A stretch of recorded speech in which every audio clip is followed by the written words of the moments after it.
You only see what your eyes want to see. How can life be what you want it to be? You're frozen when your heart's not open. That is a commentary on African people. What's up, everybody? This is the Jedi, and welcome to the Jedi Speaks. You know, we've been inundated over the last days with the firestorm that was the interview that Shannon Sharpe did with Katt Williams. You should also know that at last count, there are many, many millions of views that Shannon Sharpe got on that video. The main one that's 2 hours, nearly 3 hours. Last time I saw it was at 43 million views. Then they have outtakes that they've broken into clips. Some are 3 minutes, some are 9 minutes, some are 14 minutes, etc., etc. And those also have many millions of views. I can tell you that Shannon Sharpe made many millions of dollars on that one interview from YouTube before you even get to anything else. But it has rehashed all things Katt Williams. And as you know, the last live stream that I was trying to do went to hell. You know, I was trying to do another piece on Katt Williams. And in the interim, this has resurfaced. You know, people are talking about this again. This happened probably a month or more ago. And I'm speaking on it because every single thing that I've seen and heard, everybody is coming down on this lady, Wanda. I think her name is Wanda Smith. And why I did that little music vignette that will not be on my new album because it was so bad and hideous is because it describes my people. Everybody is frozen. They're seeing only what they want to see and not what is right in front of them. Listen, I saw this interview around the time that it happened because there was some dust up then and it was something in my feed and I saw it and whatever. And I was kind of over it, you know, since it's sort of resurfacing, if you will, and materializing.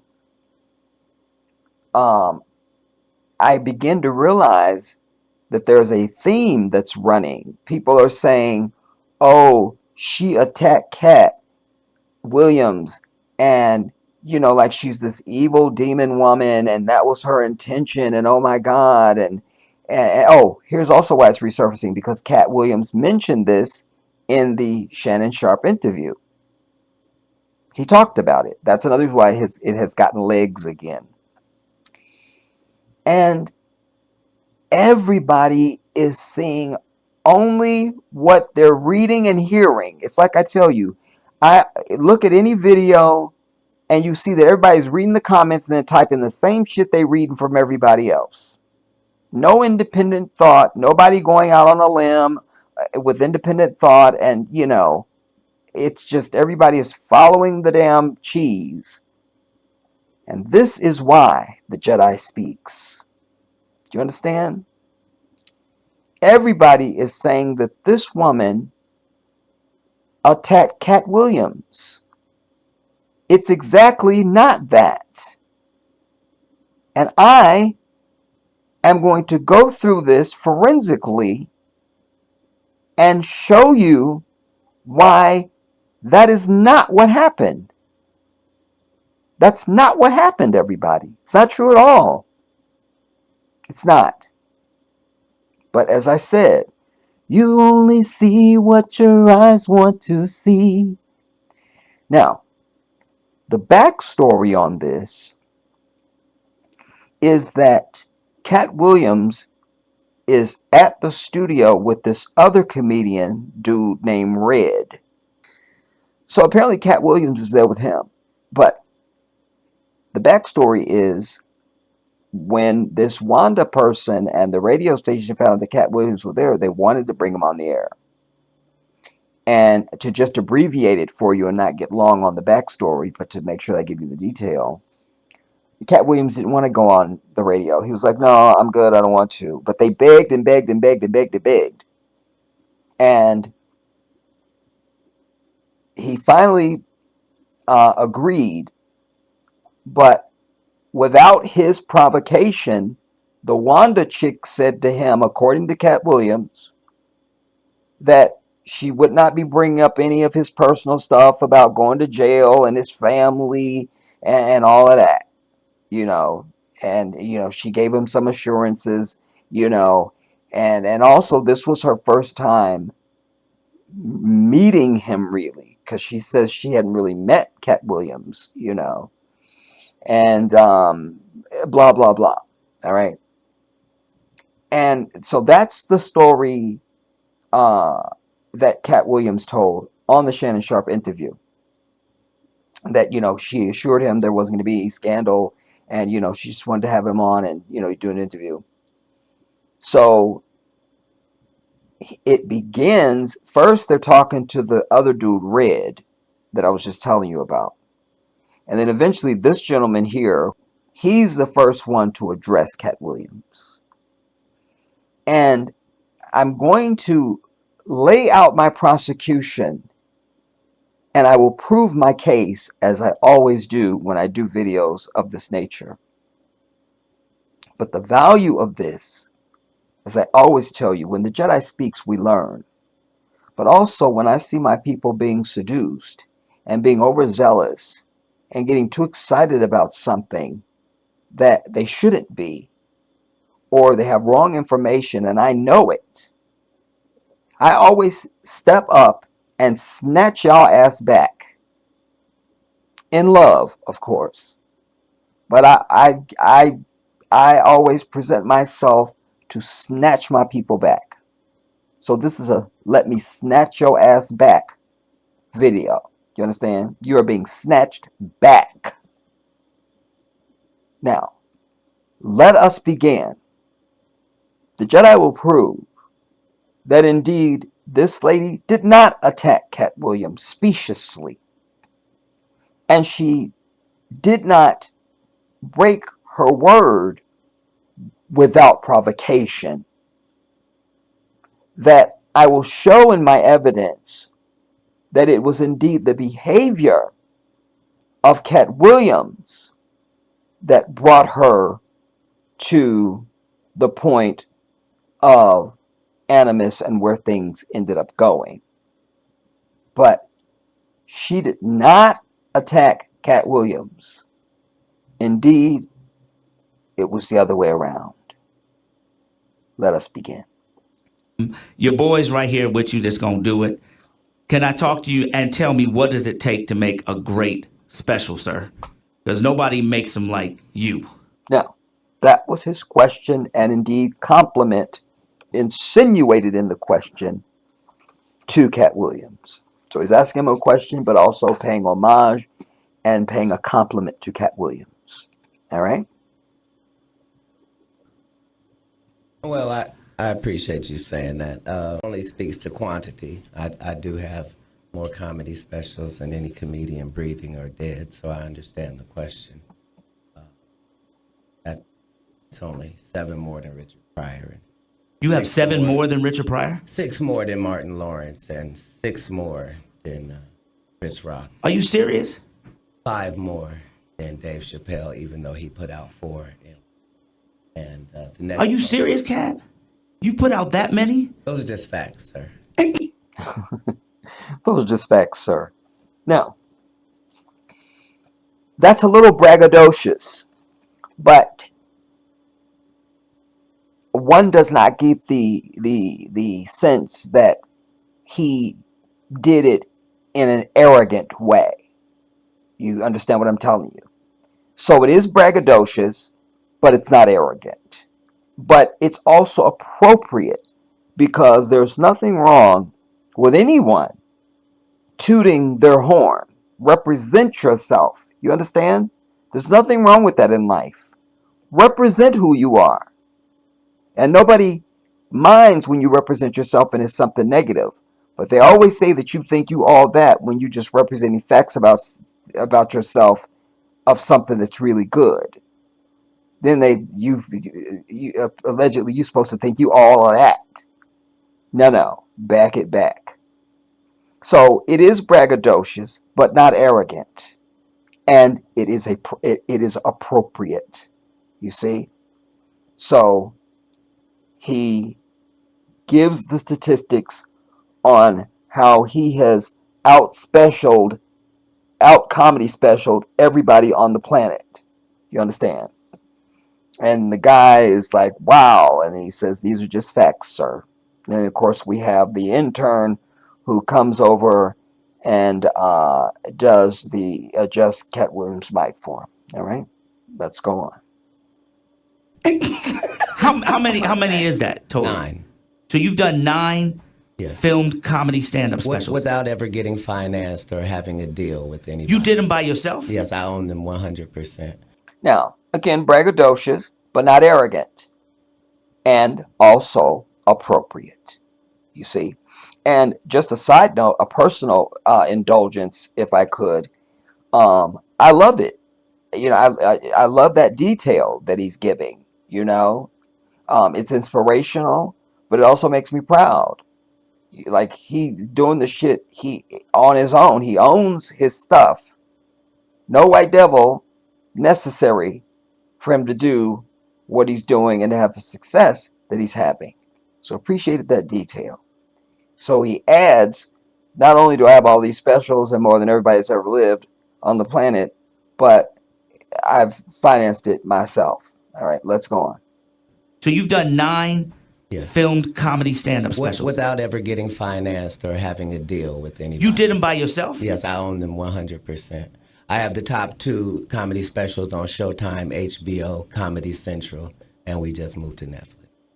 Mm-hmm. Yeah, that's why they don't. I didn't know promote. that. Nobody does. They don't promote it or sell the items after they come out because I own them, lock, stock, and barrel, and I don't have any Caucasian partners or people that invest. I'm 50. I've never had a bank loan or car lease in my life. Are you serious? That's You correct. see, and remember, as I've taught you in the past, these white Zionists who people think are Jews and they are not, but these white Zionists always make sure they attach themselves to all of our entertainment and athlete. You understand? Comedians, movie stars, music artists, sports athletes, and all of that. They make sure that they have their white ass, their Zionist ass in on the black community, from hip hop to anything else you're going to name. You understand? I even cited for you in a previous work years ago. There's this football player, can't remember his name, but Master P. He had Master P as his. He signed up with Master P's management, and Master P got him his money, and the White Devils were very upset, outwardly upset, because they don't like when there's a commodity, an artist or an athlete or any talent that they don't control. You understand? That's why most of your black famous people have a Zionist lawyer, a Zionist agent, a Zionist manager. You see what I'm saying? So that's a problem. We need to shut them out. All of our talents and athletes and things like that should have only black representation, real black representation. You understand? They get very upset We don't allow them to run your shit. We saw it with Michael Jack with the Jackson 5. They didn't like that Joe Jackson was managing the boys for years. You see, and for decades they villainized him and wanted to try and rip the kids away from Joe Jackson. We saw it with Venus and Serena. They villainized their father and they wanted him out. I think Tiger Woods might have been also victim of this because I think his father was managing at some point. There's other examples, you understand, where they don't like when you have black representation and they want to get rid of that person and they villainize them. And we've saw it even with Monique. They talk about her husband, that he's the worst thing that ever happened. He's got a bad attitude and he's this and the third and this and the third. Nah, they don't like it when their Zionist blood-sucking ass can't leech on to a black talent and ride the gravy train. Do you understand? So the evidence is there. It's all there. All right? Let's go on as we prosecute this case. Central, and we just moved to Netflix. Yeah. That's why they don't. I didn't know promote. that. Nobody does. They don't promote it or sell the items after they come out because I own them, lock, stock, and barrel, and I don't have any Caucasian partners or people that invest. I'm 50. I've never had a bank loan or a car lease in my life. Are you serious? That's correct. So has, we always hear like these comedians coming to say, oh, they got the big Netflix deal. Has like Netflix or anybody ever hit Katt Williams and said, I'm on my 15th consecutive 100 city tour. On the exact day that Monique was asking for a Netflix boycott, Netflix had just cut me a check for $2 million for the special that I got paid $300,000 to do in Jacksonville. Damn! Righty then. Are you serious? Now that's her. Really? Did they put her name or anything up on? Let's see. The special that I got paid $300,000 to do in Jacksonville. Damn! Righty then. That's Wanda. All right. Are you serious? Or I'm really good at jokes. You tell me. No, I think you serious, bro. I just say, are you serious? Because that's interesting news that people Thanks need to to Atlanta, know. Pimp Chronicles has already grossed over $24 million. Thanks to Atlanta, Pimp Chronicles grossed over $24 million. You see, that's his money. That's his money. No Zionist to be paid. You understand what I'm telling you? So I'm very proud of him with that and very impressed. You understand? Appreciate that. Definitely. All right. But it also shows, you see, so black folks will run out and $24 million that just the Pimp Chronicles has grossed thanks to just Atlanta alone for even get to the rest of the country. But we can't come up with even $1 to donate to Dr. Umar Johnson's endeavor to get his school going, which is on its way now. I brought you that in a recent piece. We can't find $4 in the bottom of our wallet or purse to donate to the Jedi's GoFundMe. The link is always under every video that I put out and every live stream for our Sanchamba Mosque in Gambia, West Africa. There's a whole video there on the GoFundMe page that I produced and did interviews and showed you the state of the mosque and why we need you to donate and all of that. We will rush to our coin for foolishness and things that are insignificant. But when it comes to something important, everybody, we just won't. We just won't.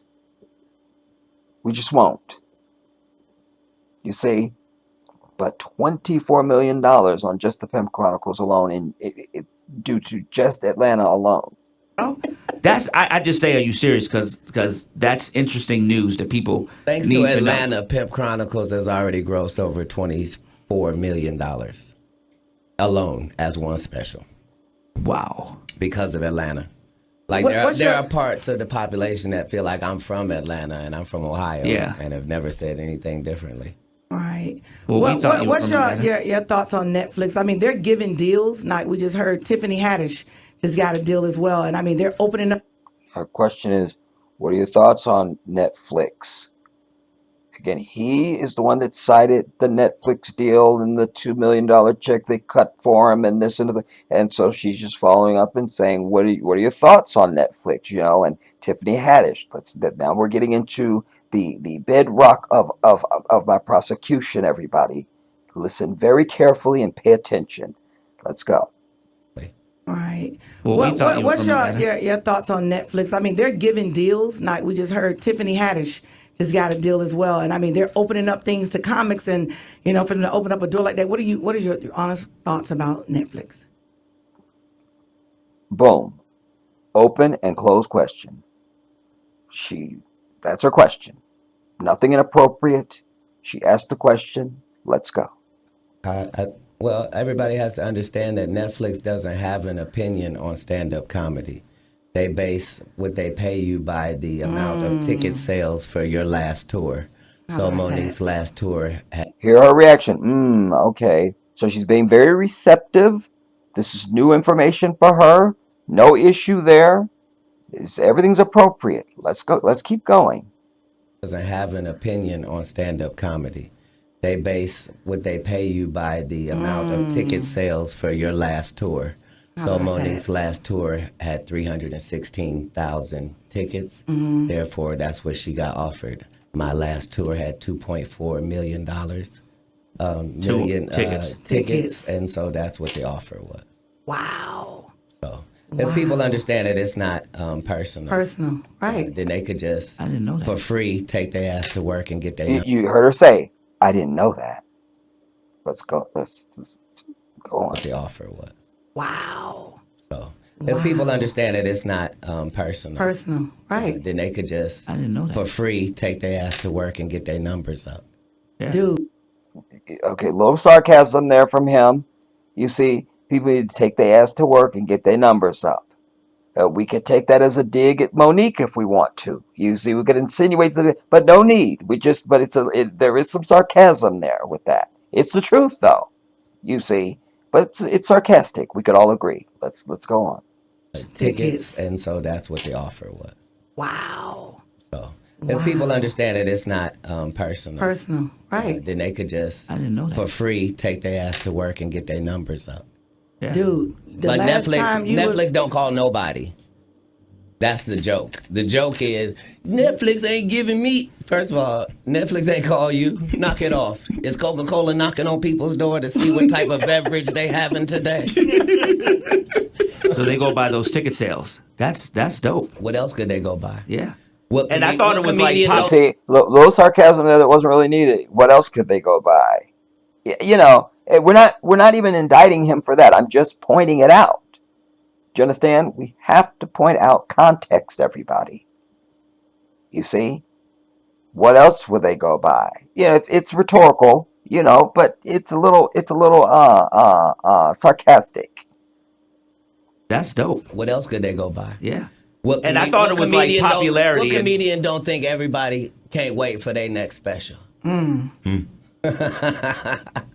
Who don't think they got something to say? The fact of the matter is, what makes a great comedy special is if 100 people talk at the same time that you talking, are you saying something different than them people are saying? No. Because if you are, then you deserve a special. And if you don't, you're going to find out you're not special. Because they're going to let you do your special, Gerard Carmichael, but nobody's going to watch it.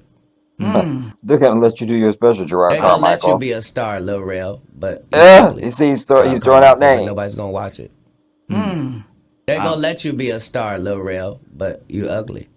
And white people don't believe in ugly stars. They think you have to be somebody that women want to sleep with and men want to be. But He's just giving detail.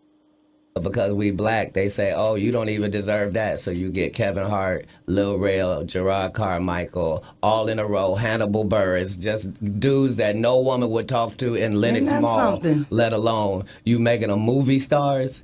Why? Because you know ain't nobody gonna sleep with him. You only got Tiffany Haddish. She been doing comedy since she was 16. You can't tell me your favorite Tiffany Haddish joke.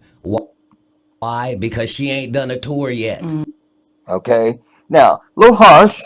It's true. It's the facts. He's just giving facts, and he would be the aficionado on all things comedy and its statistics and details. You see, so we don't war with him on that at all. All right. So that's fine. He's just hold up, y'all. Hold up, because I'm doing a lot of shuffling around, and I don't want that to be uh, annoying you. You know, you might be listening to me on earbuds or something, and I don't want to be uh, annoying. She ain't done a special. She has not proven the ability to tell jokes back to back for an hour to nobody. And they already ready to down Monique and up somebody who has showed them Girls Trip. Did you think she wrote Girls Trip, goofball? Now, again, the overall sarcastic tone continues. Again, we're not indicting him for that. Uh, and uh, he's giving facts and about Tiffany, and even the comment goofball is not to anyone in the studio. It's just a throwaway, just out there. It's rhetorical, really. It's not directed at any particular individual in the studio or anywhere else. He's just saying it. The proverbial goofball. All right, let's go on. We have to go through this forensically, everybody. Jokes back to back for an hour to nobody. And they already ready to down Monique and up somebody who has showed them Girls Trip. Did you think she wrote Girls Trip, goofball? Right. Or do you think that was already a script and they handed it to her? It's up to you, whatever you want to believe. I'm the introduction to Tiffany Haddish in the movie School Dance. The clip for School Dance has been. So now he's just going even further now to some will probably say brag or whatever, but he is taking the credit for being the one who sort of launched Tiffany Haddish's, I don't know if he's saying movie career. It's certainly insinuated there, but basically, to put it short, I'm responsible for putting Tiffany Haddish on, so to speak. You feel me? We can interpret that a few different ways. It's not the most important thing, but we need to cite that. All right. Introduction to Tiffany Haddish in the movie School Dance. We'll just hear it in The context. Go back. back to back for an hour to nobody. And they already ready to down Monique and up somebody who has showed them Girls Trip. Did you think she wrote Girls Trip, goofball? Right. Or do you think that was already a script and they handed it to her? It's up to you, whatever you want to believe. I'm the introduction to Tiffany Haddish. I'm the introduction to Tiffany Haddish, he says. So, sort of letting it be known. I'm the introduction to Tiffany Haddish. It's up to you, whatever you want to believe. I'm the introduction to Tiffany Haddish in the movie School Dance. In the movie School Dance. The clip for I never heard of it. School Dance has been seen more times than the movie has. He's saying the clip has been seen more in the movies, and he's talking about a clip where, we'll say trailer, but particularly there's a scene where Tiffany Haddish's character comes to see his character incarcerated, and he says, "Whose white baby is that?" or something like that. All right, and I guess the overall insinuation is that the movie itself wasn't really a hit, but this clip would definitely be familiar and is known. All right. Again, not the most important thing, but I'm just clarifying so that we can understand everything that he says. All right. For school dance has been seen more times than the movie has. That's just a fact. But the movie Wow. girl, the girls trip movie, Yes, ma'am. The one with that four what with Now, her response is predictable and universal. I mean, so many people were into that movie. For me, it fell flat and it failed. I didn't love it, and I could do without it. That's just my own personal. It don't mean nothing. You feel me? That's take me out of it. It don't mean nothing. You feel me? It was very well hyped and everything like that. And I just felt like it just was like it died. It meant nothing. But I don't really care because you know we need to be able to overhype stuff even if it's good or not good, because white folks have done that for many generations. They're able to put out shit that just stinks and fails, and it still gets all this acclaim and all the thing. To me, that movie Castaway or Survivor or something that Tom Hanks did with the volleyball, that was a non-movie. Do you understand? That's just one example. There's many thousands of movies out there. You feel me? But we don't get a lot of projects. So when we have something that's not good, it's more consequential than somebody else. But anyways, but a lot of people liked Girls Trip. Again, they bought into the hype. You feel me? And so it's predictable and understandable. And she's a woman. And so, and it was a movie about, what was it? Four women. It's Jada, Queen Latifah, Tiffany, and I feel like somebody else.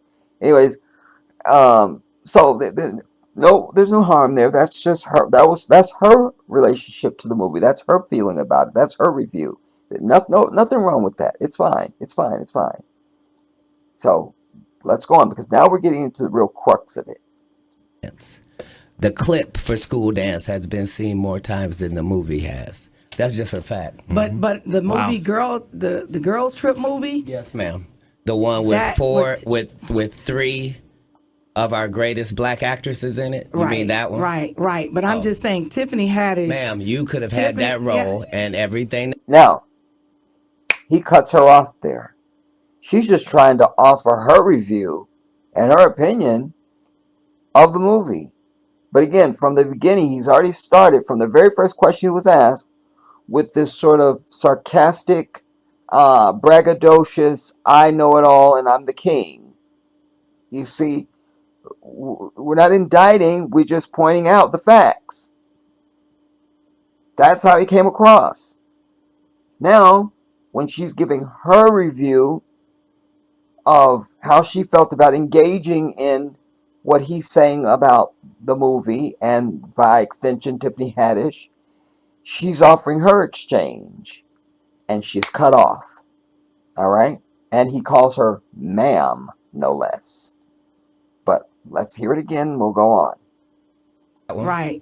But I'm just saying, Tiffany Haddish, Ma'am, you could have had Tiffany- that role. yeah. I'm just saying, Tiffany Haddish, ma'am, you could have had that role. You see, instead of just letting her say her piece, and he say, I get what you're saying, but and then blah, blah, blah, whatever he wants to add. But no, cut her off and call her ma'am. All right? Let's go on. And by the way, just for full transparency and disclosure, I don't know this woman. She don't owe me money. You feel me? I didn't know she existed on the earth before this. And so whatever.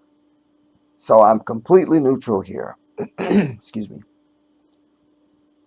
Let's take it back and hear it again and go on. But the Wow. movie girl, the girls trip movie, Yes, ma'am. The one with That four what- with Cuts three her off there. of our greatest black actresses in it. You right? mean that one? Right. But I'm just saying, Tiffany Haddish, Ma'am, you could have had Again, cuts her off again there. that Yeah. role and everything that happened would have happened unless you thought you were necessary to write the Saturday Night Live monologue. I'm a writer. I only care about what you write. I don't care about what you read. Everybody can read that can read. What did you think about the movie? So now she diverts from her what the question she was trying to ask and have an exchange, and she just kind of relinquishes and says, "Well, what did you think of the movie?" She just kind of gave up there. All right. Well, go on. Well, take a little bit more and go on. Introduction to Tiffany Haddish in the movie School Dance. The clip for School Dance has been seen more times than the movie has. That's just a fact. But the movie the girls trip movie. Yes, ma'am. The one with with three of our greatest black actresses in it. You mean that one? Right. But I'm just saying, Tiffany Haddish. Ma'am, you could have had that Cut her role, off. and everything that happened would have happened unless you thought you were necessary to write the Saturday Night Live monologue. I'm a writer. I only care about what you write. Yeah, she gets cut off there again. She goes, she, and then he keeps on talking. All right. And would have happened unless you thought you were necessary to write the Saturday Night Live monologue. I'm a writer. I only She goes, but she, and he keeps on talking. care about what you write. I don't care about what you read. Now it's about him being a writer and this and a third. She's just trying to talk about School Days and Tiffany Haddish, or not School Days, Girls Trip and Tiffany Haddish. But go on. But you saw there, she's been cut off 3 times. She has been cut off 3 times. He's calling her ma'am, and his posture seems to be to overwhelm and shut her down about this review of Girls Trip. All right. So now we hear that she's going to relinquish it. Well, what did you think of the movie? Let's go on. Everybody can read. That can read. What did you think about the movie? What did you think of the movie, though? I laughed from beginning to end. I laughed from beginning to end. Felt like I thought it was a great. I guess she's cut off again there. She's cut off again there. You see? Hear it again. I don't care about what you read. Everybody can read. That can read. What did you think about the movie? I laughed from beginning to end. I felt like I thought it was I felt like, and then she's cut off. a great script when I saw it in 2004. So now he is sharing that he saw it before, anybody else did or whatever. He saw it early on.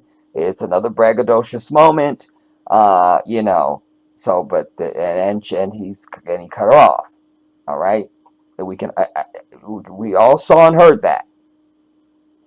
What did you think about the movie? I laughed from beginning to end. I felt like I thought it was a great script when I cut saw it in 2004.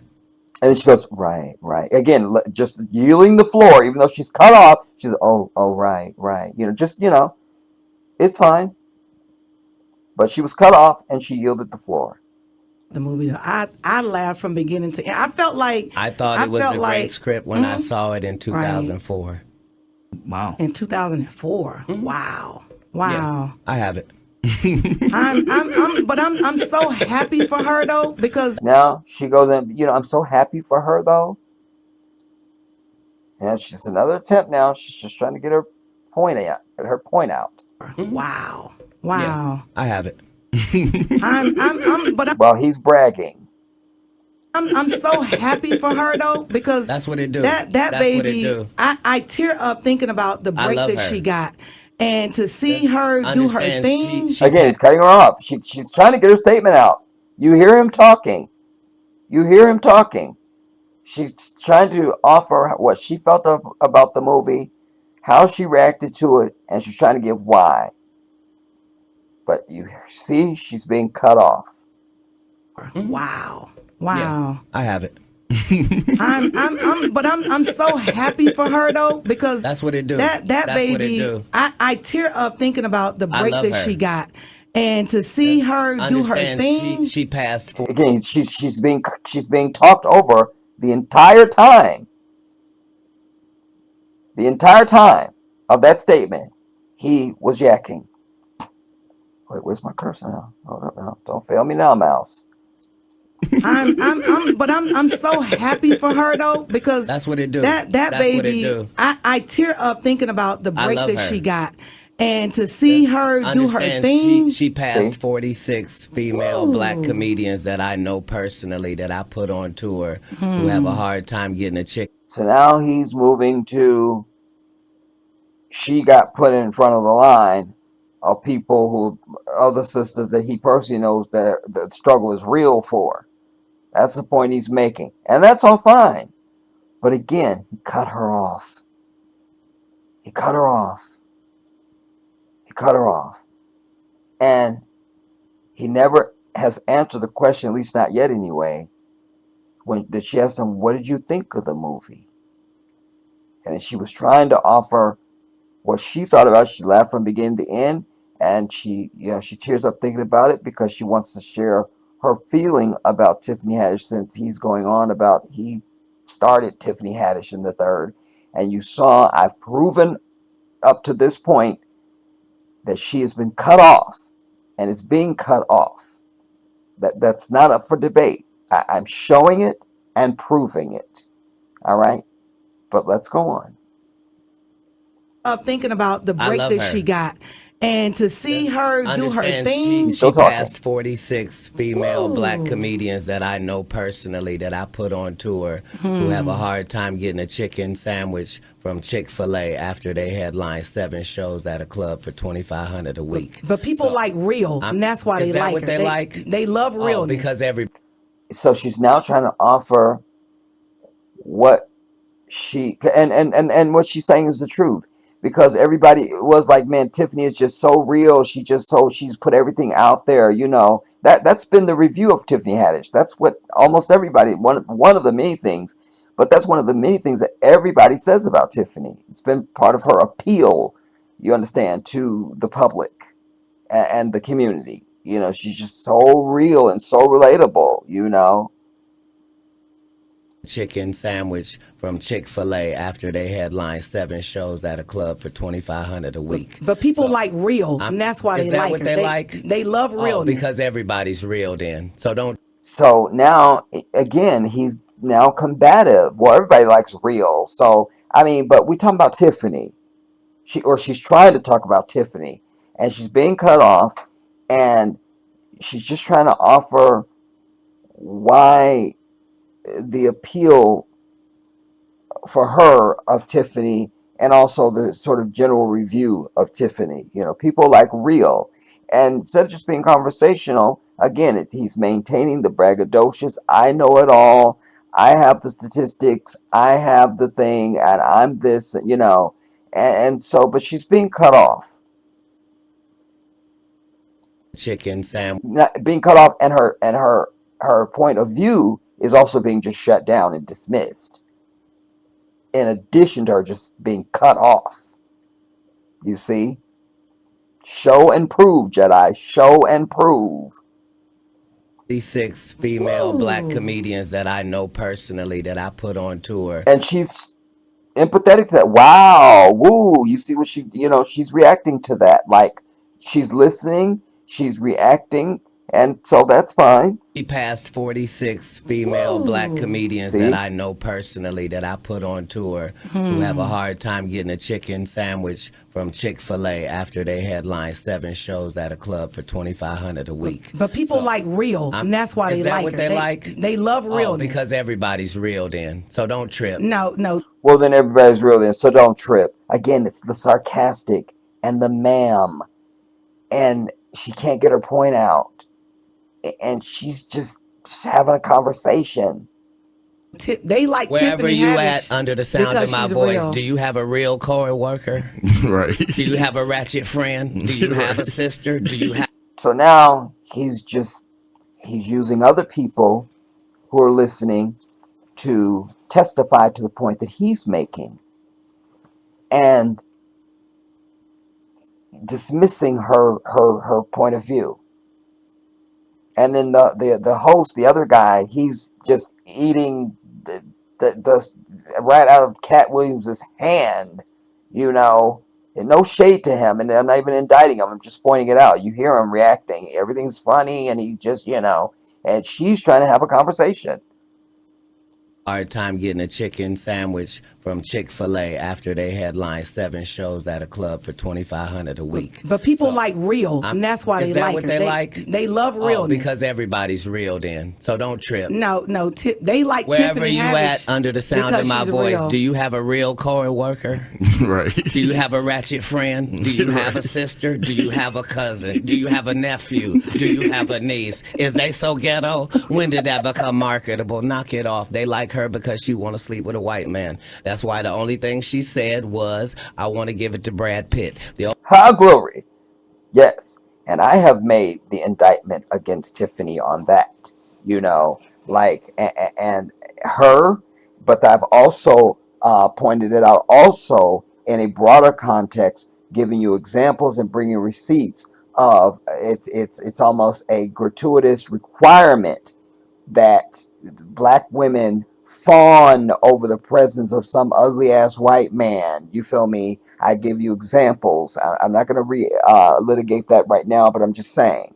But this is true about Tiffany. The whole, having her be somehow attached to some white man. They make her this huge star, and I also put it in the context of this ongoing agenda to always link up black women with some ugly ass white dude. Whether it's a commercial, a movie, a television show, a sitcom, a talk show, it doesn't matter. This pushing these images of interracial bullshit. You see, so I agree with him there, but that's not the point of our litigation here. I'm showing that this woman did not come at Katt Williams in a specious way to trap him and to embarrass him and to try and, all of this. I mean, she's trying to have a conversation, and I've shown up to this point already that she's been cut off and her point of view is being dismissed completely, and that his demeanor is braggadocious and know-it-all, and I have all the receipts type thing. You feel me? Sister, do you So if anybody had a tone, if you will, stay with me. If anybody here has a tone, whatever, however we want to define it, if there's anybody right now in this conversation that has a tone, it is Katt Williams. All right. And I'm a fan. I love Katt Williams. All right. I'm not the big, like, oh my God, I got to see it stand up. And oh my God, I've told you. I enjoy him in settings like this, interviews, or, where he's I'm not really, his stand up is just not really my brand. You don't see me over here, nigga. You don't see me. You don't see me looking at you. I mean, it's very, and he's sweating and the hair and the whole thing. And that's all fine. I'm not criticizing. I'm just saying it's just not for me. It's just not my brand. It's just not for me. You understand? It's just not for me. Not for me. All right. But I do think he is a very interesting and engaging person. And there's a wisdom. I spoke about this in our live stream. But anyways, I'm just trying to give you, be transparent, let you know where I'm at on Katt Williams. You understand? They like Wherever Tiffany you Haddish. So I don't dislike him. You understand? under the sound Because of my she's voice, real. do you have a real co-worker?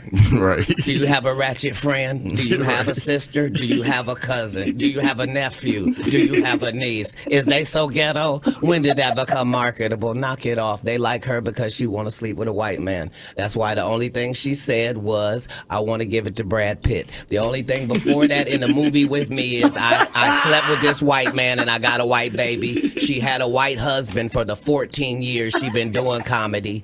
And when she came to my radar the first time, when she used to, Jay Leno used to do these little, during his opening monologue, she would do little soliloquies, little vignettes where it'd be some white man and she'd be yelling at him and telling him what to do. It was just a little comedy bit, but it was a white man though. It was a white man. You feel me? And so, So I know what he's talking about there. I agree with him on all that. But again, that is not the focus of this prosecution. That in the movie with me is I slept with this white man and I got a white baby. She had a white husband for the 14 years she been doing comedy, and then all of a sudden divorced him, then said he abused her, then wrote a book, then said he didn't, and then now we're at Brad Pitt. So Now, one gets the idea because she's just asked him what he thought about the movie. But this has been, from the moment he mentioned Tiffany Haddish, it's been a takedown, a criticizing. She hasn't told a joke you can remember. I'm the one that put her on in this movie, School Days or School something, whatever the movie, we said it already. And then now this full-throated review and assessment of this interracial shit that they're pushing with Tiffany. I agree with him on that. But again, it's not the focus of our prosecution. But it is the truth, though. But again, it comes across as a tone and a tearing down of Tiffany Haddish. One leaves it going, oh, he's tearing Tiffany down. You see? she been doing comedy, and then all of a sudden divorced him, then said he abused her, then wrote a book, then said he didn't, and then now we're at Brad Pitt. So hey, you can say whatever you want. She says she got a disease for JJ. Don't nobody check for that. I support Linnell. There's Red. That's the red dude. He's just goofy and funny. Like, y'all know who he is. We've all seen him.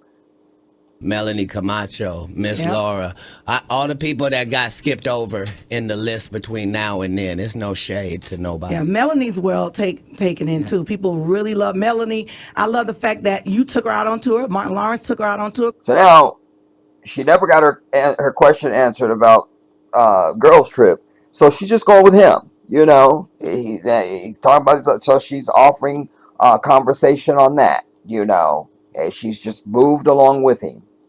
Laura, all the people that got skipped over in the list between now and then. It's no shade to nobody. Yeah, Melanie's well taken in too. People really love Melanie. I love the fact that you took her out on tour. Martin Lawrence took her out on. Gave him a compliment. I love the fact that you took Melanie out on tour.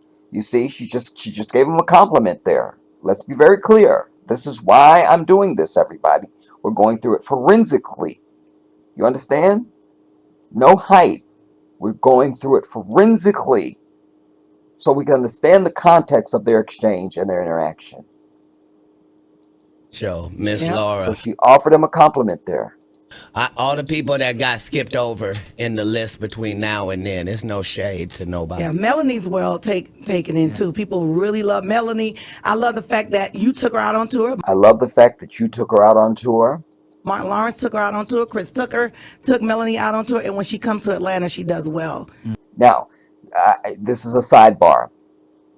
Because she mentioned Martin Lawrence, I want to say, everybody, that I saw on YouTube last night, I saw the Critics' Choice Award. Was it Critics' Choice? No, it was the Emmys. I watched both of them on YouTube. And so I think it was the Emmys because Anthony Anderson hosted.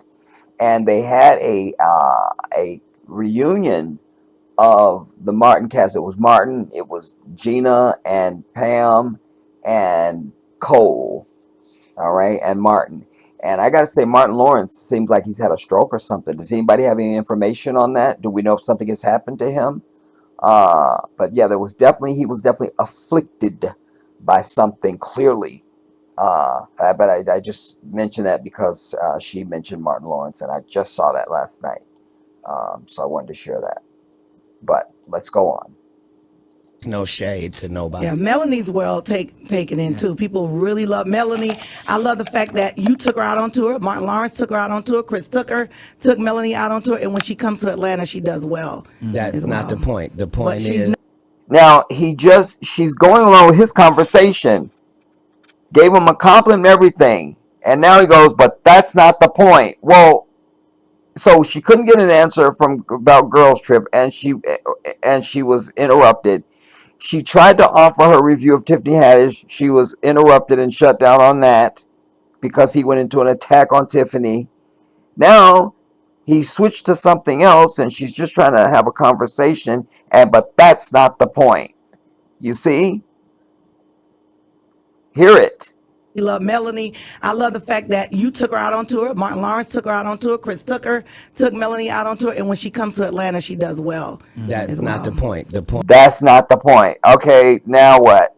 But she's not there. The point is, we are in the only business where, as a black woman, what you look like is not supposed to be held against you.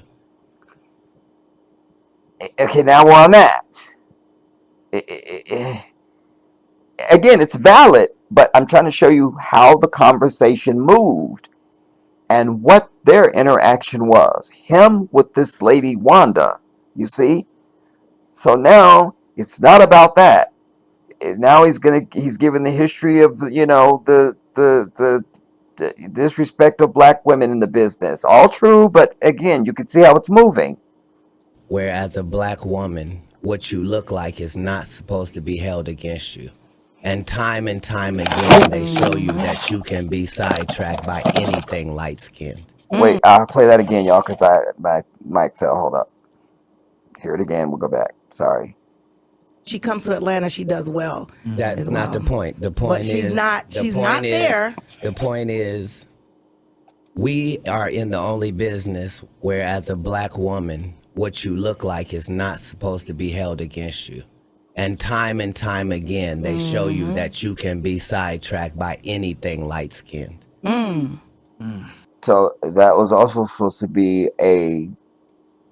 another, I won't say swipe or dig, but that's a reference to Tiffany Haddish, I presume, that he named all those people, and then I guess he's also insinuating that Tiffany also has been given this sort of carte blanche and elevation because she is not dark-skinned, all right? And again, Wanda is moving along with him on the conversation, just trying to move along with him. They show you that you can be sidetracked by anything light-skinned. You see, she's listening intently and reacting even. So, knock it off. All right, let's take. Now, knock it off. Was that to Wanda, or is that just rhetorical? You see, one could take it either way, but again, it again shows the tone. The tone, everybody. Let's go on. Held against you. And time again, they show you that you can be sidetracked by anything light-skinned. So, knock it off. All right, let's take a quick break. Red Grant again. Yep, Atlanta Comedy Theater. Make sure y'all are there. This brother will sell out. Please believe it. Again, you see, she's hyping up. They're on the radio, of course. But you see, she's doing her part. This brother, you heard her. All right, let's go on. Here to make sure y'all are there. This brother will sell out. Please believe it. Atlanta Comedy Theater. Make sure y'all are in the building. If you want tickets, text my name right now. Wanda to 41411. Get your ticket, shouted. We'll come right back. You hanging out some more, right? Yeah. Red? Okay, cool. We'll be right back. Red, you were talking about your daughters trying to be smarter than you?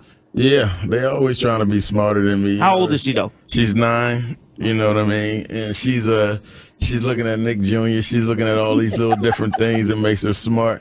And she got an iPad. We didn't have an iPad. iPad changed the game, you know what I mean? I'm going to skip him. It's not part of our prosecution. Wow. 9 years old. That was hilarious. Y'all ain't gonna tell me how to raise my child. You're gonna have a 17-year-old worst daughter. thing. His 17-year-old daughter gonna be saying, I got a EP, father. Father. That's Boy, right, you are Race. crazy. Do you use profanity around your kids? Not around them, but they hear me on stage I and know. it messes with them. I'm a cusser. What about you, Katt? Your kids when they were little? Oh, no, I didn't cuss around them. They never seen me. It's still I got 3 daughters that still have not seen me smoke a cigarette or anything. Have they seen your stand-up? Like some people bring their kids to the show. Have they ever been to your show? Oh, yeah. I'm a single father, so I know. I'm She saying my just children. joined the question that the dude asked, and they're at, and because of the story that Red just told. So you heard what the guy asked him, and she's just having a conversation. That's all. Nothing special. She's just having a conversation. Kids to the show. Have they ever been to your show? Oh yeah. I'm a Wait, single I father. want to make sure we get so every I know. word. I got 3 daughters that still have not seen. Wait, Do you use profanity around your kids? Not around them, but they hear me on stage I and it know. messes with them. I'm a cusser. What about you, Katt? Your kids when they were little? the guy asks him that. The other host. Oh no, I didn't cuss around them. They never seen me. They're still like. I got 3 daughters that still have not seen me smoke a cigarette or anything. Have they seen your stand-up? Like some people bring their kids to the show. Have they ever been Have they seen your stand up again? She's just having a conversation. to your show? Oh yeah. I'm a single father, so I know. I'm saying my children have always been in the business, and actually the only thing I've actually been proud of publicly, because I have 19 felonies, so I couldn't be that proud publicly. He just mentioned the felonies. He mentioned it. No big deal, but he's the one that mentioned it. All right? Just because that was also a bone of contention, and that he was citing on the Shannon Sharp interview. But you saw there, he's the one that opened the door on that. Yeah. I'm a single father, so I know. I'm saying my children have always been in the business, and actually the only thing I've actually been proud of publicly, because I have 19 felonies, so I couldn't be that proud publicly. But the only thing I'm publicly proud of is that there aren't any pictures of my children available on the internet in any way, shape, form, or fashion. All right. So to be able to protect a squad of black children's privacy for 19 years has been a blessing. That's dope. You cook? Do you cook for your kids? Absolutely. Do you cook? Do you cook for your kids? He's a single father. That's an appropriate question that a woman would ask a single father. And you don't have to be a father. You could just be a single man. That's a question that a woman will ask a man. You feel me? Do you cook? You feel me? So again, there's nothing unfriendly here or anything like that. It's totally appropriate. It's all fine. It's all fine. Let's go on. Protect a squad of black children's privacy for 19 years has been a blessing. That's dope. You cook? Do you cook for your kids? Absolutely. Tell me some of the things you cook that they are proud of. Like, Dad made some. You got the best spaghetti. You got the best steak. What do you have? I don't know why they're laughing, these other idiots. And Red, he laughs at everything. The Red, the comedian dude. I don't know why that was funny. But they're laughing. That's dope. You cook? Do you cook for your kids? Absolutely. Tell me some of the things you cook that they are proud of. Like, Dad made some. You got the best spaghetti. You got the best steak. What do you have? As a father of 7 with an unlimited food budget, you can make whatever is necessary. I With said 7, what they like. Excuse me. I'm I still said, what do they answering. like? Boom. You see, now we're getting there. 7 with an unlimited. He said, what do you fix for them? And the braggadocious thing, as a father of 7 with an unlimited food budget, you see, just what do you fix for their ass? Damn. You got the best spaghetti. You got the best steak. Excuse What do you have? As a And I don't even think she meant that as a joke at all. I don't know why these other dumbasses are laughing. There's nothing comical about that question at all. At all. But they acting like oh my God. It's the funniest thing that ever happened to all of humanity. Things you cook that they are proud of. Like, Dad made some. You got the best spaghetti. And you got look the at best look on his steak. face What do you there. have? I don't know if that was just his resting face happened to look You like cook? that. Do you cook But watch his face when she says that. Watch. for your kids? Absolutely. Tell me some of the things you cook that they are proud of. Look. Like, Dad made some. You got the best spaghetti. You got the best steak. What do you have? What do you make? And again, these hyenas are laughing. As a father of 7 with an unlimited food budget, with an unlimited food budget, so it's braggadocious. You can make whatever is necessary. I with said what seven, they like. excuse me. She said, I said, what they like. Excuse me. Again, that was curt and a tone. You feel me? Excuse me. As a I said, she said, I said, what do they like? You see? Which was totally appropriate because she's just asking as a woman, what you fix for them kids? You know? And well, as a father with an unlimited food budget, okay, I said, what you fix? Excuse me. father of 7 with an unlimited food budget, you can make whatever is necessary. I with said 7, what they like. Excuse me. Excuse me. I'm I still said what do they answering. like? Just because you're a poor interviewer doesn't mean. Boom. First insult. First insult comes from Katt Williams, not this Wanda lady. She was just trying to be playful. I said, what you fix for, excuse me, just because you're a poor interviewer. An insult. Personal, no less. A personal insult about her ability as an interviewer and a radio personality. And she was just asking, as a woman, asking a single father, because women always worry about you. Even if they ain't worrying, they always a little pry a little bit. If I'm single, so women are always like, you cook? I'm like, I'll burn the whole kitchen down. You feel me? You name it, I can fix it from scratch. So this is not an uncommon question. And women of all ages will ask a man that. If he's single, if he's a single father, it doesn't matter. There's nothing inappropriate about that question. You see? And he goes to, just because you're a poor interviewer, the fuck do that have to do with anything? What? You see, that would be your reaction. Like, well, what? As a father of 7 with an unlimited food budget. And the laughing hyena. Where is the arsenic when you need it? Let's go on. You can make whatever is necessary. I with said 7, what they like. Excuse me. Excuse me. I'm I still said what do they answering. like? Just because you're a poor interviewer doesn't mean.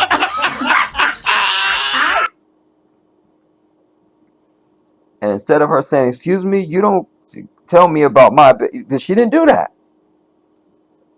She's still rolling with it. With a smile, no less. Just because you're a poor interviewer doesn't mean. And then the laughing hyenas are just fucking egging it on with the goddamn hyena laugh and shit. I said you answer the question and just. You see, and she's just like, I just asked the question. Just because you're a poor interviewer doesn't mean. I said you answer the question and just tell me. Man, you're a what they strong like. black woman. With just what they like. And you can tell she's a little hurt there. See how her tone went down? I said, just as you answer the question, I just asked you what they like. You see, she's hurt there. He just hurt her. He just hurt her. And she's surprised because it's a light conversation. That's not what anything was about. And you came out of nowhere like a meteor with a personal insult about her ability as an interviewer. That is shots fired. That is shots fired. And she's the only woman sitting there. You got the two laughing hyenas and Katt Williams and her. She's the only woman. You see? And boom, you just insulted her. Make whatever is necessary. I with said 7, what they like. Excuse me. Excuse me. I'm I still said what do they answering. like? Just because you're a poor interviewer doesn't mean. I said you answer Listen. the question and just tell Man, me. you're what a they strong like. black woman. Tell me what they like. You see how her demeanor changed? She's hurt. She's hurt and surprised. Hurt and surprised. Is it Answer okay the for me to question. answer? Come on. You keep interrupting the answer. No, you keep interrupting. She's not been able to get a sentence out the entire time. Let's take it back to Skosh and go on.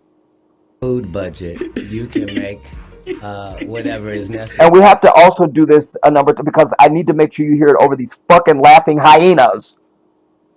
Nothing is funny. And they're laughing as if it's, like, get the fuck out of the room. They're pissing me off. I said what they like. Excuse me. Excuse me. I said what do they like? Just because you're a poor interviewer doesn't mean. Listen to her and watch her face. You answer the question and just tell me. Man, you're what a they strong like. black woman. Man, you're a strong black woman. Again, personal. She's just having a conversation, a friendly conversation. You're a poor interviewer. Ooh, man, you're a strong black woman. What is this for? What has she done to deserve this? She has done nothing at this point. Let's be very clear. She has done nothing inappropriate at all. At all. At all. You can make whatever is necessary. I said what they like. Excuse me. Excuse me. I said what do they like? Just because you're a poor interviewer doesn't mean. I said you answer the question and just tell me. Man, you're what a they strong like. black woman. Man, you're a strong black woman. You see? It's twice now. Is it Answer okay the for me to question. answer? Come on. You keep interrupting the answer. Everyone can hear it. It sounds like you like me a little bit. You see? Now this angle. She's done nothing but just trying to have a conversation. It's starting to bleed over the airwaves. You see? And then the other reason why I'm doing this, everybody, is because all the fucking video titles I'm seeing is, Katt Williams goes in on interview that, and then they have something negative against her, like she did something. Like he went in on her. No, he started shit with her. I'm proving that right now in this prosecution. I'm proving it. Proving. Do you understand? Wow. And then accused her of cutting him off when he's been doing all the cutting off. And changing the subject. And personally insulting her. You see? Question and just tell me. Man, you're what a they strong like. black woman. Is it okay for me And to... look at her eyes. Look at her face. The smile is forced now. She's hurt. She's hurt and confused. She's hurt and confused, everybody. She's hurt and confused. Like, what? Watch her face. I said you answer the question and just tell me. Man, you're a what they strong like. black woman. See? Look. Is it Answer okay the for me to question. answer? Come on. You keep interrupting the answer. Everyone can hear it. Look. It sounds like you like me a little bit. It's starting to bleed over the airwaves. It is. Now she's just laughing. She doesn't mean that laugh at all. She's just trying to act like because she's trying to signal, I'm cool with you. We good. She's trying. You see? She doesn't mean that laugh. Oh, really? I want to let Come everybody on. know that Wanda got some lipstick on right now Now, another personal insult. with enough glitter for the 4th of July 2020. Now he starts joning on her, which in another context would be just fine. You just start joning on somebody. But in the context of this, it's another thing now. Another stab. Another cut. You see? What is she supposed to do?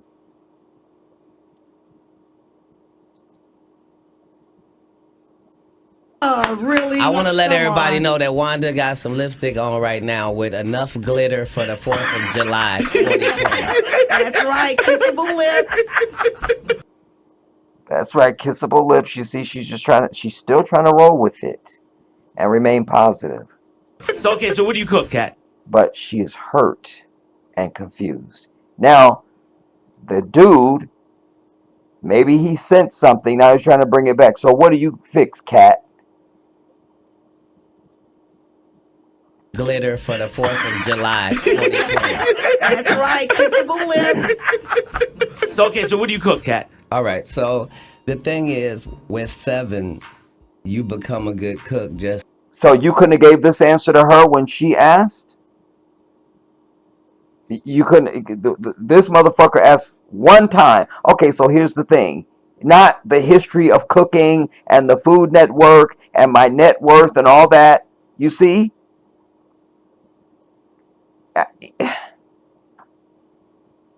Like, I can't. So okay, so what do you cook, Katt? All right, so the thing is, with Put his cup down and everything. He's been sipping on his little tea and sniping and daggering her and shit. And now the cup goes down. Okay, here's the thing. 7, you become a good cook just because you got too many different opinions. Like 4 of these is daughters, so I got a daughter that She's already asked him, what do you fix for them? What do they like? He never gave her an answer and started his bullshit. And now this guy asked one time and he's giving here the holy grail of answers. There it is. Oh my God. Breaking it down by each child, what they like and everything. He couldn't have did that for Wanda? got too many different opinions. Like 4 of these is daughters, so I got a daughter that only eats vegetables. And then And listen to the fucking laughing hyena dude. Red is getting on my fucking nerves. He's still laughing at absolutely nothing. Damn. Where's a hand grenade when you need it, dude?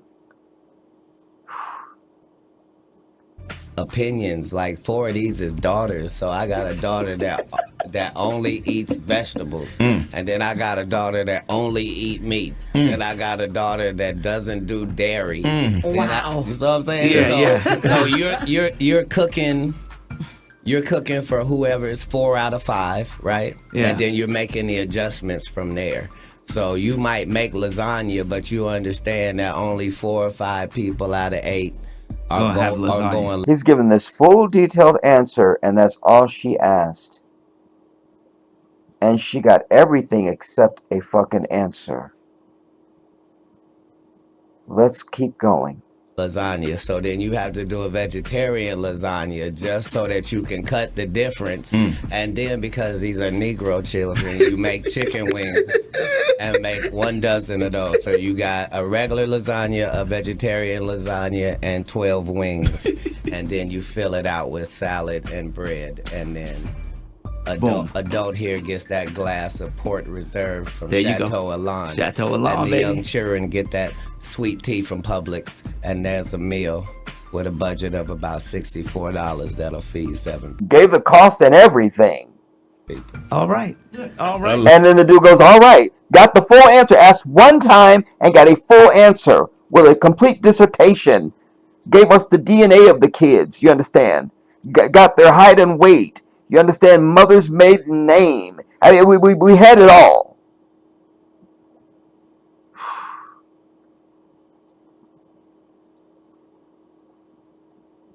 Let's go on.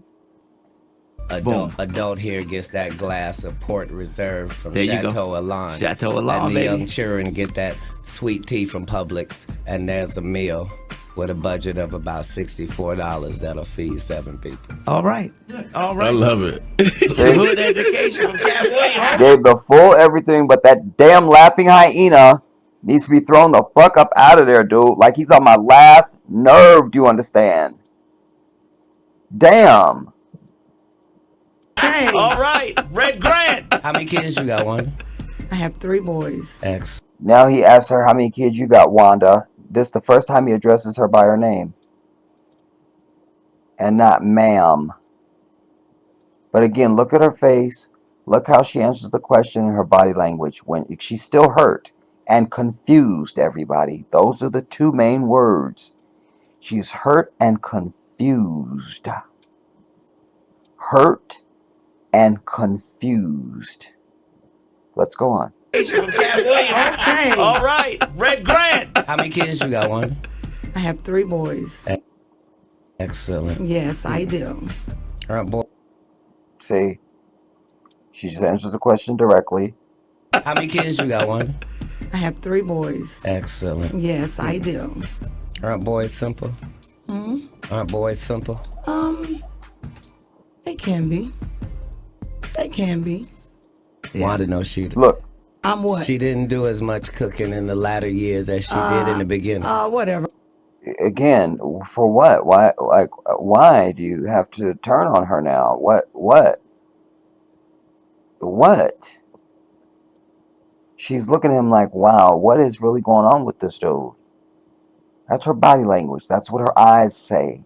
Her posture, everything, how she's looking at him. What's up with this dude? Wow. She's hurt and confused. Boys. Excellent. Yes, I do. Aren't boys simple? Aren't boys simple? They can be. They can be. Wanda knows I'm what? she didn't do as much cooking in the latter years as she did in the beginning. Whatever. I cook. I do it all. I didn't say that you Well, didn't. that's all right. I did it in the beginning and the middle and the end. What's your favorite Wait, thing to cook? wait, Your wait. boys, yeah. They like for me to. I do a really nice broccoli. They like my broccoli and they love my baked chicken. Hey, And they right now, love- look up your. Now, the fucking hyena is clapping, laughing. He's just bowled over by, it's the funniest thing that's ever been uttered out of the mouth of a human being, apparently. I mean, I cannot with this dude. But it adds to the ire of it all, the atmosphere that she's in. She's sitting there with 3 men, 2 at least, especially Red's ass is a laughing fucking hyena. Now, she didn't give him the history of the Food Network and the cost of food. She just named a dish. It's broccoli. And oh my God, she's, Like for me to. I do a really nice broccoli. They like my broccoli and they love my baked chicken. Hey, And they right she goes on to say baked chicken. now, look up your phone and see what it takes to make broccoli, and tell me does it say? Now he's making fun of her. He's already insulted her. You see? Now, let's make fun. And it's out of nowhere now because you weren't being friendly at all. You've been combative and provocative, insulting, personally. Now, she graced you by answering this question for this other dude, and it's the funniest thing ever in the history of all humanity. And tell me does it say? And she's trying to be nice and deal with it, and she's under assault now from 3 men.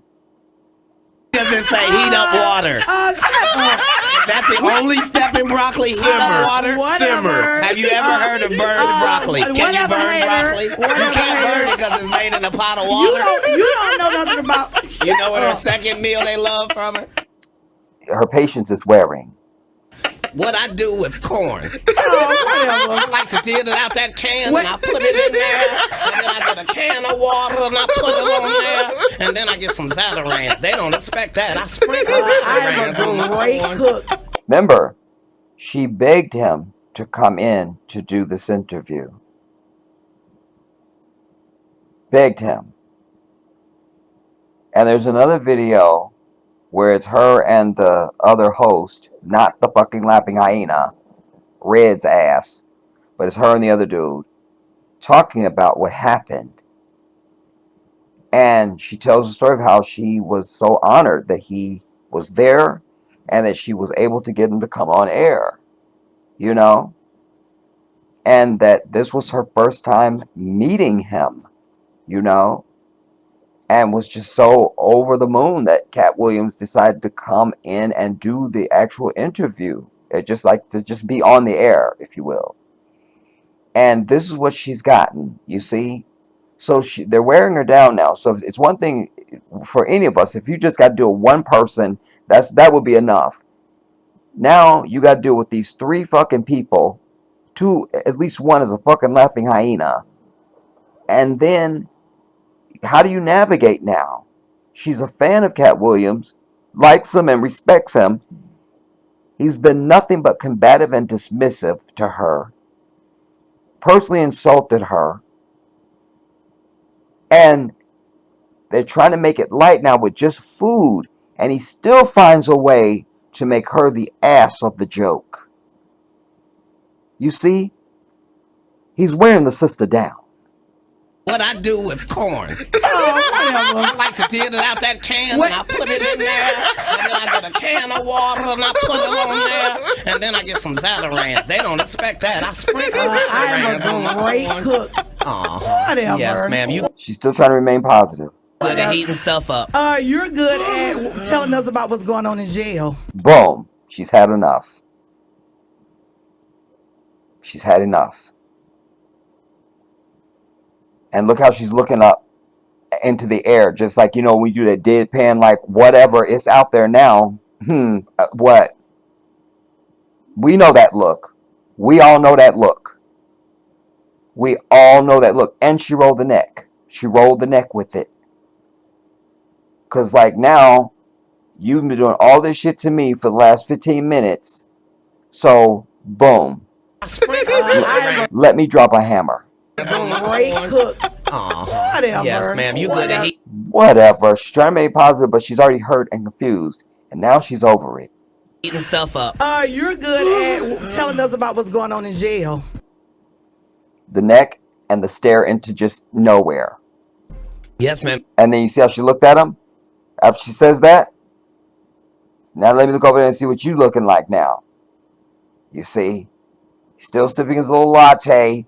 Stopped sipping the latte when he was talking to the brothers. So when he started talking to her, he snipes and sips. Snipes, throws a bomb and sips. Throws a bomb and sips. You see? Telling us about what's going on in jail. Yes, ma'am. Ain't getting out to tell you. But I'm going to tell you at an arena named Phillips, and you going to tell me at the Atlanta Comedy Theater. That's right. Now, he's talking about how he's comparing venues now, because she's also a stand-up comic. So now he's gonna belittle her with, well, I sell out arenas and you at a little comedy theater. You see, that's what that was. Hear it again now. Yes, ma'am. Ain't getting out to tell you. But I'm going to tell you at an arena named Phillips, and you going to tell me at the Atlanta Comedy Theater. That's right. True. Tomorrow. That's right, true. You see, the forced smile. She's hurt and confused, but she's had enough. She's been injured. You see? Atlanta Comedy Theater. That's right. True. Tomorrow. Be there. All right, Red Grant show. I know Red I'll Grant. be there. Don't miss it. Red Grant, Katt Williams, thank y'all Y'all for too. coming through, man. Now he is trying to land it. Red, Katt Williams, thank y'all for coming through, man. You see? All right, Red Grant show. I know Red I'll Grant. be there. Don't miss it. Red Grant, Katt Williams, thank Y'all y'all too. for coming through, man. Yes. And thank you for having me. Thank you for coming in. I see why people come to Wanda's show. Yeah. You see, she even thanked him just now. Thank you for coming in. And then he couldn't just say, you're so welcome or what. No, snipe again. Throw another bomb and sip the fucking latte. Watch. And thank you for having me. Thank you for coming in. I see why people come to Wanda's show. Yeah.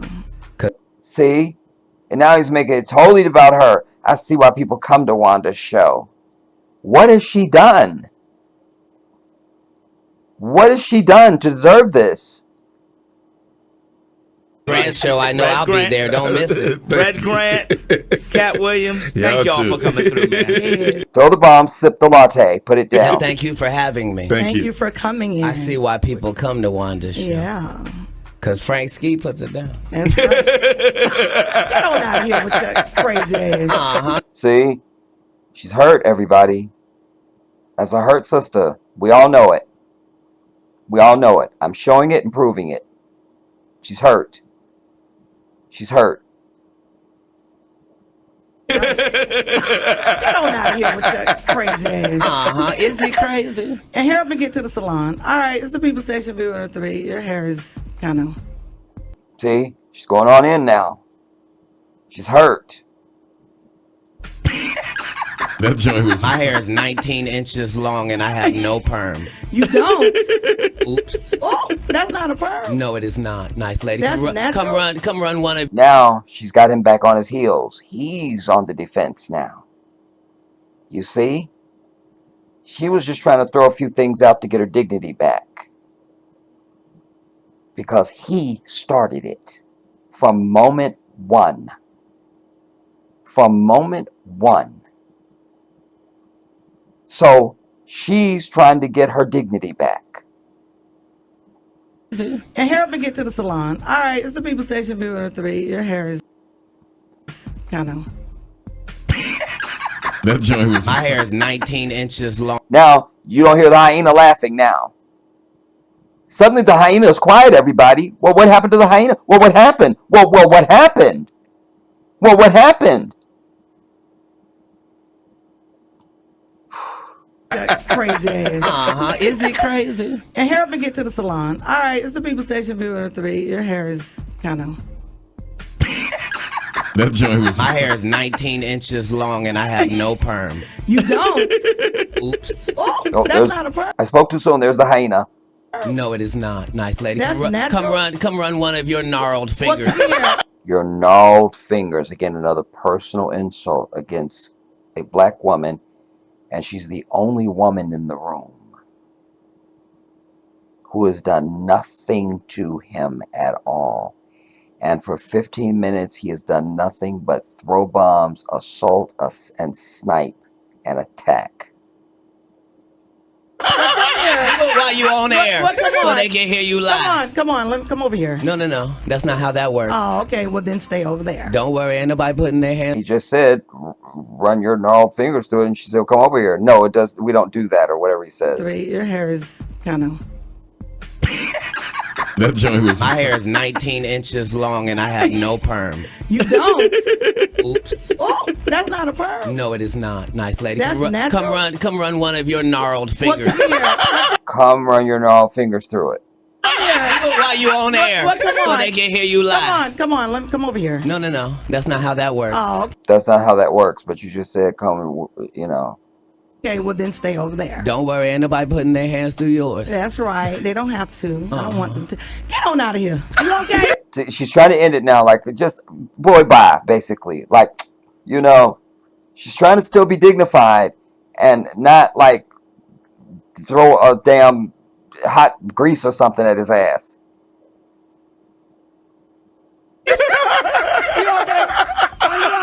Wait now, wait. That's not how that works. Oh, okay. Well then stay over there. Don't worry, ain't nobody putting their hands through yours. That's right. They don't have to. I don't want them to. Get on out of here. You okay? You okay? You okay? You okay? You see, she asked that.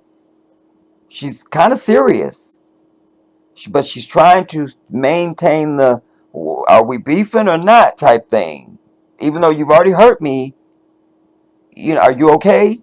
Are you okay? That's right. They don't have to. I don't want them to. Get on out of here. You okay? You okay? Only one of our hands moving while we talk. Are you all right this morning? Are you all right this morning? You see how she's looking? Again, she's hurt and confused, everybody. She's hurt. And she's over it now. Are you okay this Red morning? Grant, Atlanta Comedy. Tell Wanda to take off them headphones and that wig. And make sure. That wig and the headphones and come take off together. them old ass clothes you got on. How about that? Yeah, they're old. Versace, yeah. It doesn't matter. It doesn't matter. It She says said, Versace. I want to apologize to the people at Versace Collection. This is your 2019 summer line that hasn't come out. But you had to open it up and show us it was it- Versace. I wanted to. No, I didn't have to open it up. These people are on radio. They can't see anything. Yeah, but you opened it up so we could see it. Yes, We see ma'am. it. Well, happy Happy whatever for you. stories for the Black Lane Bryant. That's right. That's right. Very proud. Okay, let's Very play some proud. music real quick if we can. We going to a break real quick? Very All right, cool. proud. We go to a break. Shout She's out still trying to go to break. to Forever 21 Yeah. Necklace Collection. That's right. Shout out. They don't remember me for love wilding when- out, I right? love I'm not the when right comedians one to Jones on. Get this inmate out of here. Get this inmate out of here, you see? She's making jokes of her own, but they're not really meant to be for just lighthearted jokes now. She's sniping because she's hurt and confused. and you've done nothing but attack her for the last 15 minutes. And so she's trying to low key get her lick in too. You see, to save her own dignity, just as a human being, in her state of hurt and confusion. That's right. Shout out They don't to remember me for wilding out, right? I'm not the right one to Jones on. Get this inmate out of here. If you can't get your blood pressure down, you can't call me down. Whatever, little mama. If your cholesterol is 600, Whatever, little mama. I'm little mama's baby daddy. No, you little mama. Yes, ma'am. Hey, And what girl. are you, girl? You see, now she's attacking his manhood. Hey, girl, you see? And I can't be mad at her. I can't. I can't. I can't. This was not where she was coming from at all. He degraded it to this. He provoked this. Can't get your blood pressure down, you can't call me down. Whatever, little mama. If your cholesterol is 600, Whatever, little mama. I'm little mama's baby daddy. No, you little mama. Yes, ma'am. Hey, And what girl. are you, girl? You probably shouldn't talk about sizes. Oh, that's okay. You big on the radio. That's Now we're going to talk about her physical. You see? I already talked about the gnarled hand and her hair, her lipstick. Now we're going to talk about her weight. He already insulted her as a presenter and as an interviewer. You know? right. And you're big Turn in it prison. down. And you're Yes, big in ma'am. prison. I've never been to Now, prison. now, because that's the final straw. You talking about you big on the radio? You big, you big. He was like, so what's she gonna do? You big in prison? You see? Like tit for goddamn it tat. Don't start none, won't be none. But how much is she supposed to sit there and take? You probably shouldn't talk about sizes. Oh, that's okay. You big on the radio. That's right. And you're big Turn in it prison. down. And you're Yes, big in ma'am. prison. I've never been to prison. You have 19 several felonies, times. no convictions. Yeah, Knock it yeah. off. Prison Okay. and jail aren't the same. No. Okay, No. okay. No. Calm No. down. Calm down. Only one of us has $12 worth down. of jewelry on. Oh, No. No, $12. That all is available. $12, If you want to. Again, this would all be fine if they have been joning on each other. They have been close friends, and they always joan and stuff like that. But that is not their relationship. That's not their historical context with each other. You see? So it's in goddammit appropriate. No. No, $12. That all is available. $12, If you want to have Wanda's jewelry, please go to Go Citgo Shay. or Quick Trip at any point. Come get If you Miss buy Katt. 2 packs of Newport 100s, they will Come get Miss Katt, you hear? give you everything Wanda has on right now for $7.99, and it comes with a free car wash. Won't you come on down? Yes, thank you. Absolutely. We appreciate it. Go The Shay, show please starts come at get 9. her. Wanda gets to the stage Come get her. at 9:17. Please come on Go down. Shay, please come get Miss Katt and do her hair. She's almost out Come get Miss Katt and do her hair. of breath. Be careful now. Even on the radio, you Yeah. can hear the fact that exercise has crept into her vocabulary. Yeah. Hurry up, little mama. We're done. You already used that one. Don't Yeah, repeat your and jokes, I'm Fresh looking Comic. again. Go ahead. We'll go to Get break. your ass out of here. Now, let us look at the comments, everybody. I realized something special about Katt. He roasted her on the things she could change. Her cooking, her hairstyle, her proficiency in comedy. He is honorable. What a great man. Oh my God, I just threw up in my mouth. Oh my God. You see? You only see what your eyes want to see. How can life be what you want it to be? You're frozen when your heart's not open. Come run one of your gnarled fingers through my hair. Lives rent free in my head. And then, laughing emojis. We wanted to. How many comments are on this thing? We're just gonna. I want to pick random. Just 2 or 3. Did Did anyone notice that the lady in the other booth dying of laughter? No, didn't notice. Tiffany Haddish ain't hesitant to sell her soul. Well, there's that. I watched this when it first happened, and I'm back laughing like I never seen it before. You see, this is why the Jedi speaks, everybody, because I realize nobody's paying attention to what this woman went through, and she has become the victim, or the villain. I'm sorry, and I understand that she was also removed from the radio station. But there was another thing, because that comedy show they were talking about, he was there the next night, and apparently her husband and I guess some other goons or whatever was coming at Katt with some heat. You feel me? You know, again, don't start none, won't be none. And all he did was start shit. I've shown and proven this. Um, what's this one? He tried a few times to disarm her, even kept it light with the glitter lip gloss jab, and she still managed not to smell the roast. Unbelievable. Oh, it goes to hell after. Aren't boys simple? Laughing emojis, you see? Nobody is hearing and seeing what's directly in front of them. This is why I am doing this damn video. Not because I'm brilliant, but because if you just use the faculties that Allah has given you, it's right in front of you. Who was the provocateur? Who started it? Who was the real villain and who was the real victim here? Do you understand?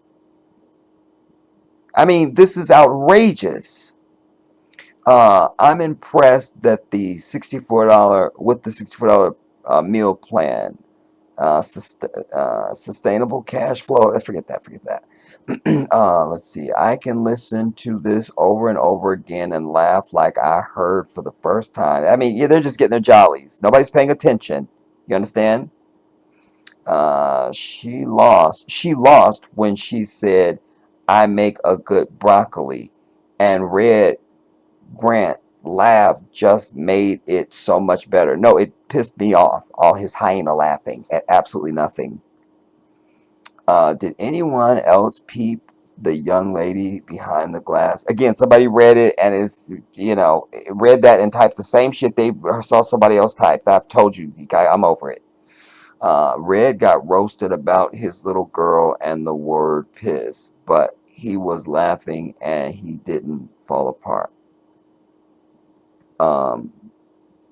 Well, she didn't fall apart either. She was just over it because it was personal. It wasn't about comedy. This wasn't two people that knew each other roasting each other. This was he attacked her from the moment one. From moment one. First of all, Red made all the shade 100% worse with that laugh. Katt gave her warnings, and she didn't listen. Now, after what I've just presented, this is a dumb bitch that typed this. There's nothing truthful about this. It doesn't reflect what we just fucking saw. You see what people. First of all, Katt gave her warnings. He insulted and sniped and attacked, and she didn't listen. Now this interview will live in infamy. Katt slowly but elegantly destroyed Wanda. This was epic.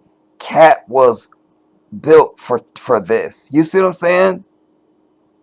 They can't see the forest for the goddamn trees, or the nose on their damn face. Oh wait, here's one. Poor Wanda. She started that. No, what? She started that fire and only had gasoline to put it out. You see, everybody's blaming her, dude.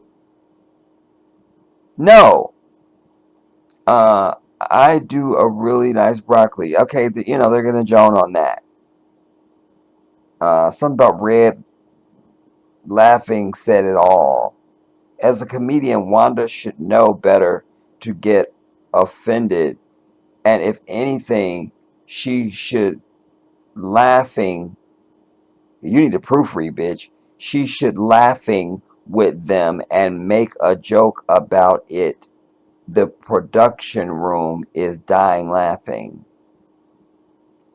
Just a couple more. You see the consistency though. I'm trying to find long ones to see if there's anything profound. It is when I see the greatness of this man, so true, his way of being, these opinions, these positions, his intelligence, his uh, repartee, his wittedness, that I regret that he does not. There is no artist who can resemble him even a thousandth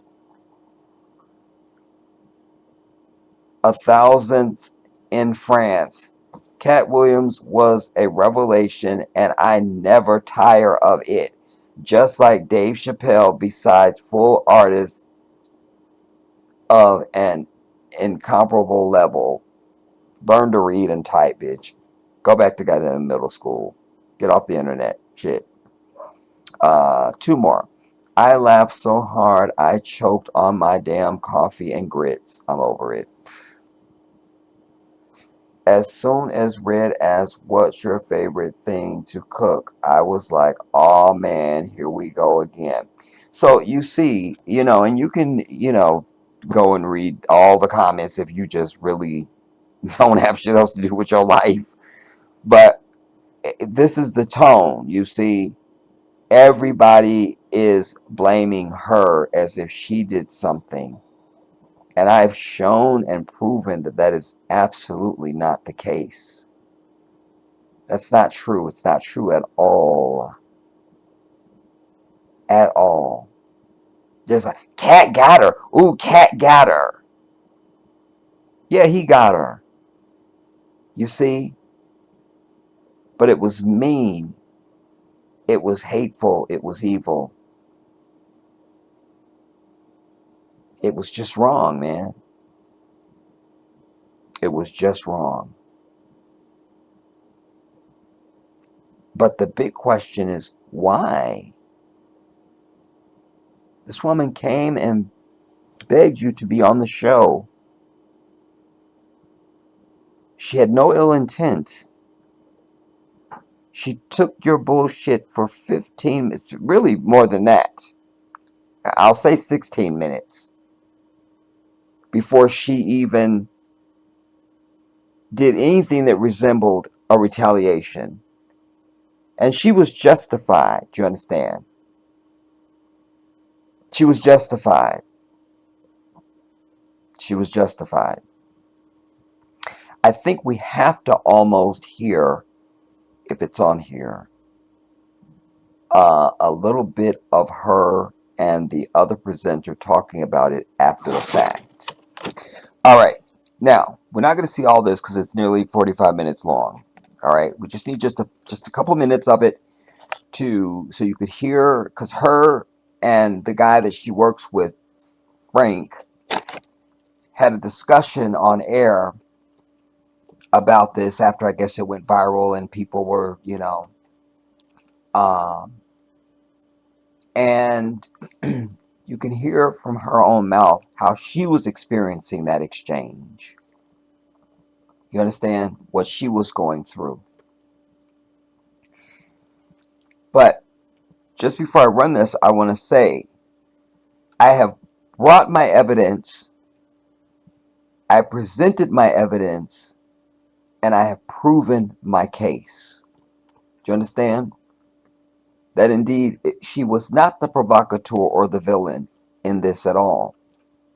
That for 15 to 16 minutes straight, she sat there and took every type of insult and personal attack upon her physical body, from how she looked, to her ability as an interviewer and a journalist and a comedian and just everything else, a mother, a cook, all that stuff, to someone she's not friends with. from someone she's not even friends with. And that she got her licks in at the end, and nobody can fault her for the shit. Because when she finally went in, he put his damn latte down and stopped sipping. This is not about hating Katt Williams or anything like that. We're not on that boat. You understand? This is just about setting the fucking record straight. That's all. You understand? Hear now how she was experiencing this and what her point of view was We had to with her and this guy Frank. stop the music this morning and have a conversation because obviously there's an elephant in the room, Right. and it is that over the weekend some things went viral online, and I guess people expect us always to be transparent Absolutely. about things that happen to us Absolutely. and to talk about it. So I think it's time that we Wanda and I got together and decided it's time that we talk about it. Right. So, Wanda, I want you to lead this conversation because Okay. I truly want you to give your words, Right.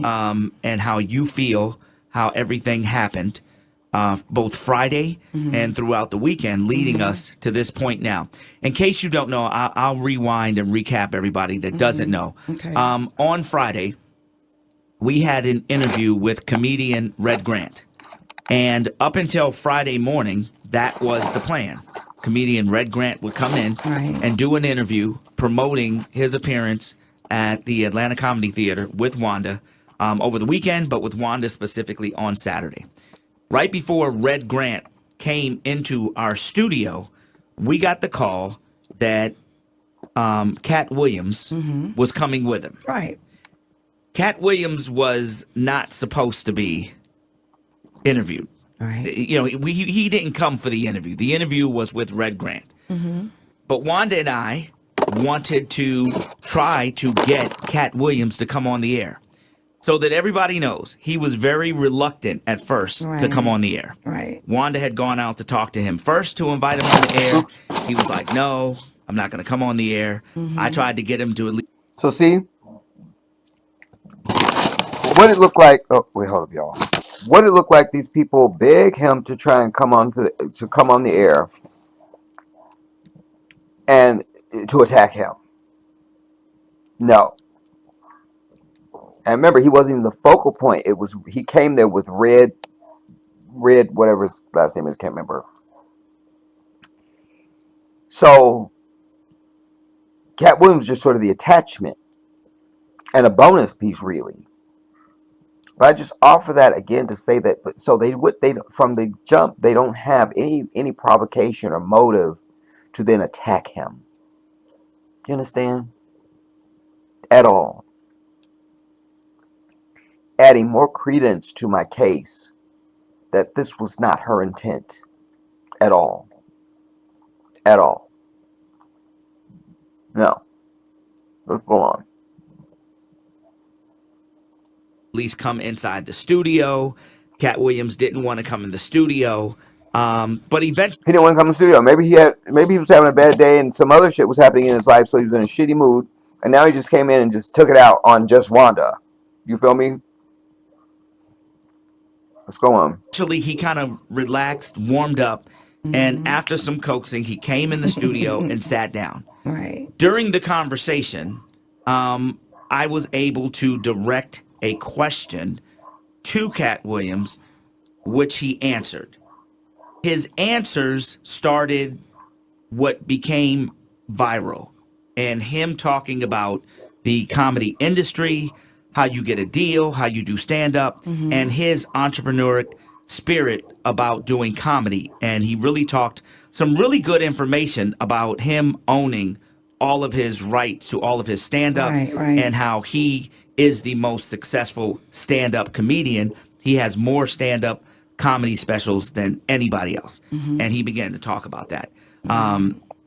And when I say stand-up comedy specials, I mean the specials that are filmed and later become available on video or on TV. We know Frank. It was then that he started getting loose, and we had some off the air conversations with Katt, and he decided to stay for the second part. And he started getting relaxed, and some of that conversation went left. So we want to really start. I guess, Wanda, in the beginning, when Katt began to talk negatively about people such as Tiffany Haddish and Kevin Hart. That piece really was the first thing that went viral. Right now on our YouTube page, it has 1.7 million views. 1.7 million. That's just on our page. I saw other blog sites that were 2 and 3 million views. So collectively, this thing is pushing around 10 million, if not more, views. In the beginning, that's what happened. Right. You can pick it up. Okay, so to be honest with you, when I found out Katt Williams was coming, I got excited. Okay, I know many people think, well, you know who Katt Williams is. Katt Williams and I have never officially really met. Like, we don't know each other, like, as in friend, comics. We've never worked. See there? Boom. Boom. So that's important to my evidence that I presented, because I was trying to tell you this wasn't like two people who knew each other well joning back and forth at each other. This was exactly not that.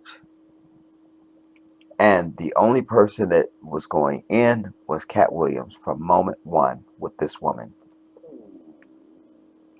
Worked on a tour together. We've never worked together. So this was really a big deal for me to have him come in.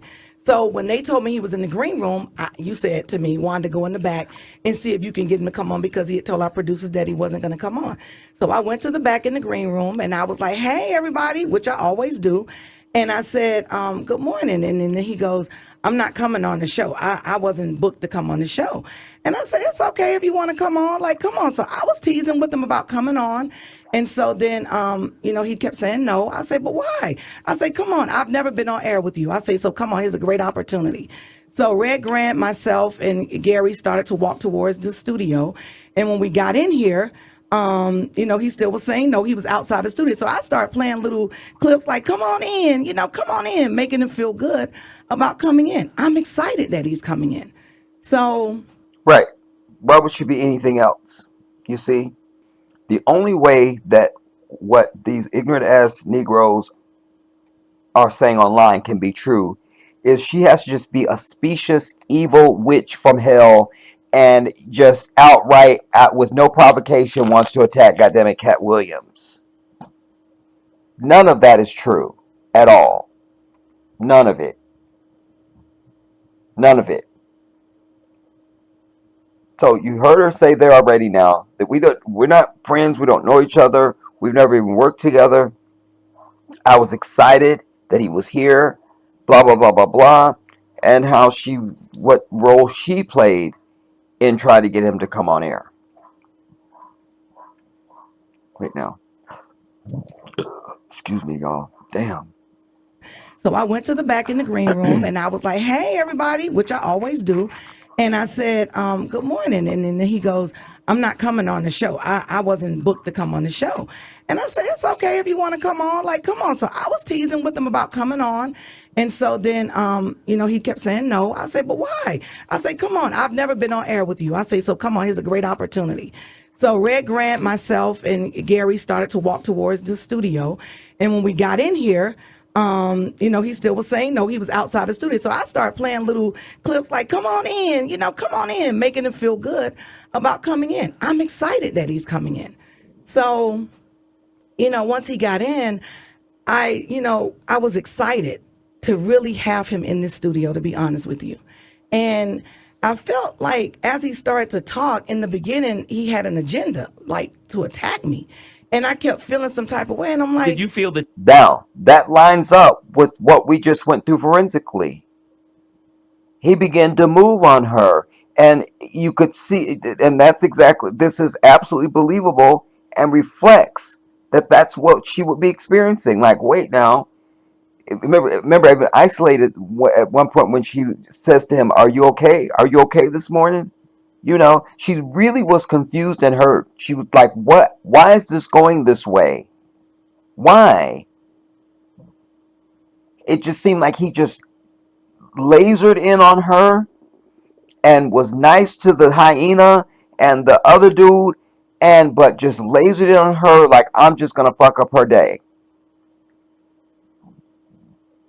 I mean, that's the truth of it, man. That's the goddamn truth of it. Really have him in this studio, to be honest with you. And I felt like as he started to talk in the beginning, he had an agenda, like to attack me. Right. And I kept feeling some type of way. And I'm like, Did you feel the tension in the room before he Yes. even started talking? I felt the tension. I did. And then I said, okay, where's this going? So honestly, because of the respect that I have for him, like, No, she just used because of the respect I have for him. Remember, I kept saying she's hurt and confused. But I want to add to that, she was also stuck. Stuck. Because, like, wait, why are you doing this? And that's why it took her so long, because she wasn't even, like, why is this happening? So for 15 to 16 minutes, she took the abuse. And then finally, she was like, give a fuck what your provocation is. This is some bullshit. Let me get my licks in too. If that's what we're going to do, then let's do it then. This woman is faultless in this situation, as I see it. And I've proven my case on that. Let's go on. Before he even started talking. I felt the tension. I did. And then I said, okay, where's this going? So honestly, because of the respect that I have for him, like I felt like he's one of the comics that has made it. And so I'm excited. I called my boss and said, Reggie, I never asked Reggie to drop music. I said, Katt Williams is coming. Can we drop music? And Reggie said, yes. He said, yes. We were going to drop music to give him that much time to just have fun with him. So we dropped the music, and I just felt the tension. Like, every time I would ask him something or say something, it was like he kind of came for me. Boom. That's accurate. I just took you through it forensically. That is, we don't disagree with what she just said. Every time she would ask a question, he would come for her and cut her off. Ma'am and all that. I highlighted for you when he finally even addressed her by her first name. So her testimony thus far is absolutely truthful and factual and reflects the facts of the case and the event as we saw it forensically. Excited. I called my boss and said, Reggie, I never asked Reggie to drop music. I said, Katt Williams is coming. Can we drop music? And Reggie said, yes. He said, yes. We were going to drop music to give him that much time to just have fun with him. So we dropped the music, and I just felt the tension. Like, every time I would ask him something or say something, it was like he kind of came for me. And I'm not that kind of comedian. Like, I don't go tit for tat. I don't, that's not what I do. Nick Cannon asked me to go to Wild 'N Out. I'm like, dude, that's not my thing. I mean, so just because of the respect that I have for him, when he started coming at me, it kind of threw me off. Right. So I didn't know how to retaliate or. See, that is absolutely lines up with the evidence I just presented. As we went through it frame by frame, section by section, conversation by conversation, forensically. Her testimony absolutely lines up with that. Absolutely. Her body language, her facial expressions that I was highlighting for you and pointing out during the event, what she's articulating now absolutely lines up with that. Absolutely. To give him that much time to just have fun with him. So we dropped the music, and I just felt the tension. Like, every time I would ask him something or say something, it was like he kind of came for me. Mm-hmm. And I'm not that kind of comedian. Like, I don't go tit for tat. I don't, that's not what I do. Nick Cannon asked me to go to Wild 'N Out. I'm like, dude, that's not my thing. I mean, so just because of the respect that I have for him, when he started coming at me, it kind of threw me off. So I didn't know how to retaliate or how to come back, because that's not how I wanted to talk to him. Right. I didn't want to talk to him like that. I didn't want to go back and forth with him because of the respect. So when it kept going on and on and on, as a person that has integrity, I had to say something back. and I didn't want to because my focus, Frank, in Atlanta was because God had Boom. just That's blessed me important. with I had to say something back. You see that? It's exactly what I said. on as a person As a that has person. integrity. I had to say something back Boom. for him, like because of the respect But she took it for to him. 16 minutes. I didn't want to talk to him like that. I didn't want to go back and forth with him, like because of the respect. But So she's the only sister sitting up in there with that laughing goddamn hyena and Frank, and Katt Williams is just attack, attack, attack. She had to do something. It's either that or walk out. Or just be like, I don't got nothing else I need to say. I'm good. Y'all can continue the interview. when it kept going on and on and on, as a person that has integrity, I had to say something back. Had to. And I didn't want to because my focus, Frank, in Atlanta was because God had just. But I didn't want to. Remember, I isolated when she first mentioned, well, you're the, let's talk about how you did something in jail. And I highlighted that throwaway look that she did, that sort of out in space, like, now what? You're good at telling us about what's going on in jail.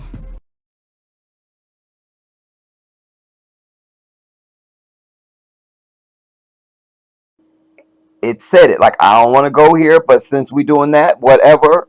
That's what that look into space was. And I highlighted the neck roll that went along with it, the body language and all of it. The Jedi does his work. That has integrity, I had to say something back. And I didn't want to because my focus, Frank, in Atlanta was because God had just blessed me with this folder right here to go to the Nicholas house when I got off air, was to go help these homeless women.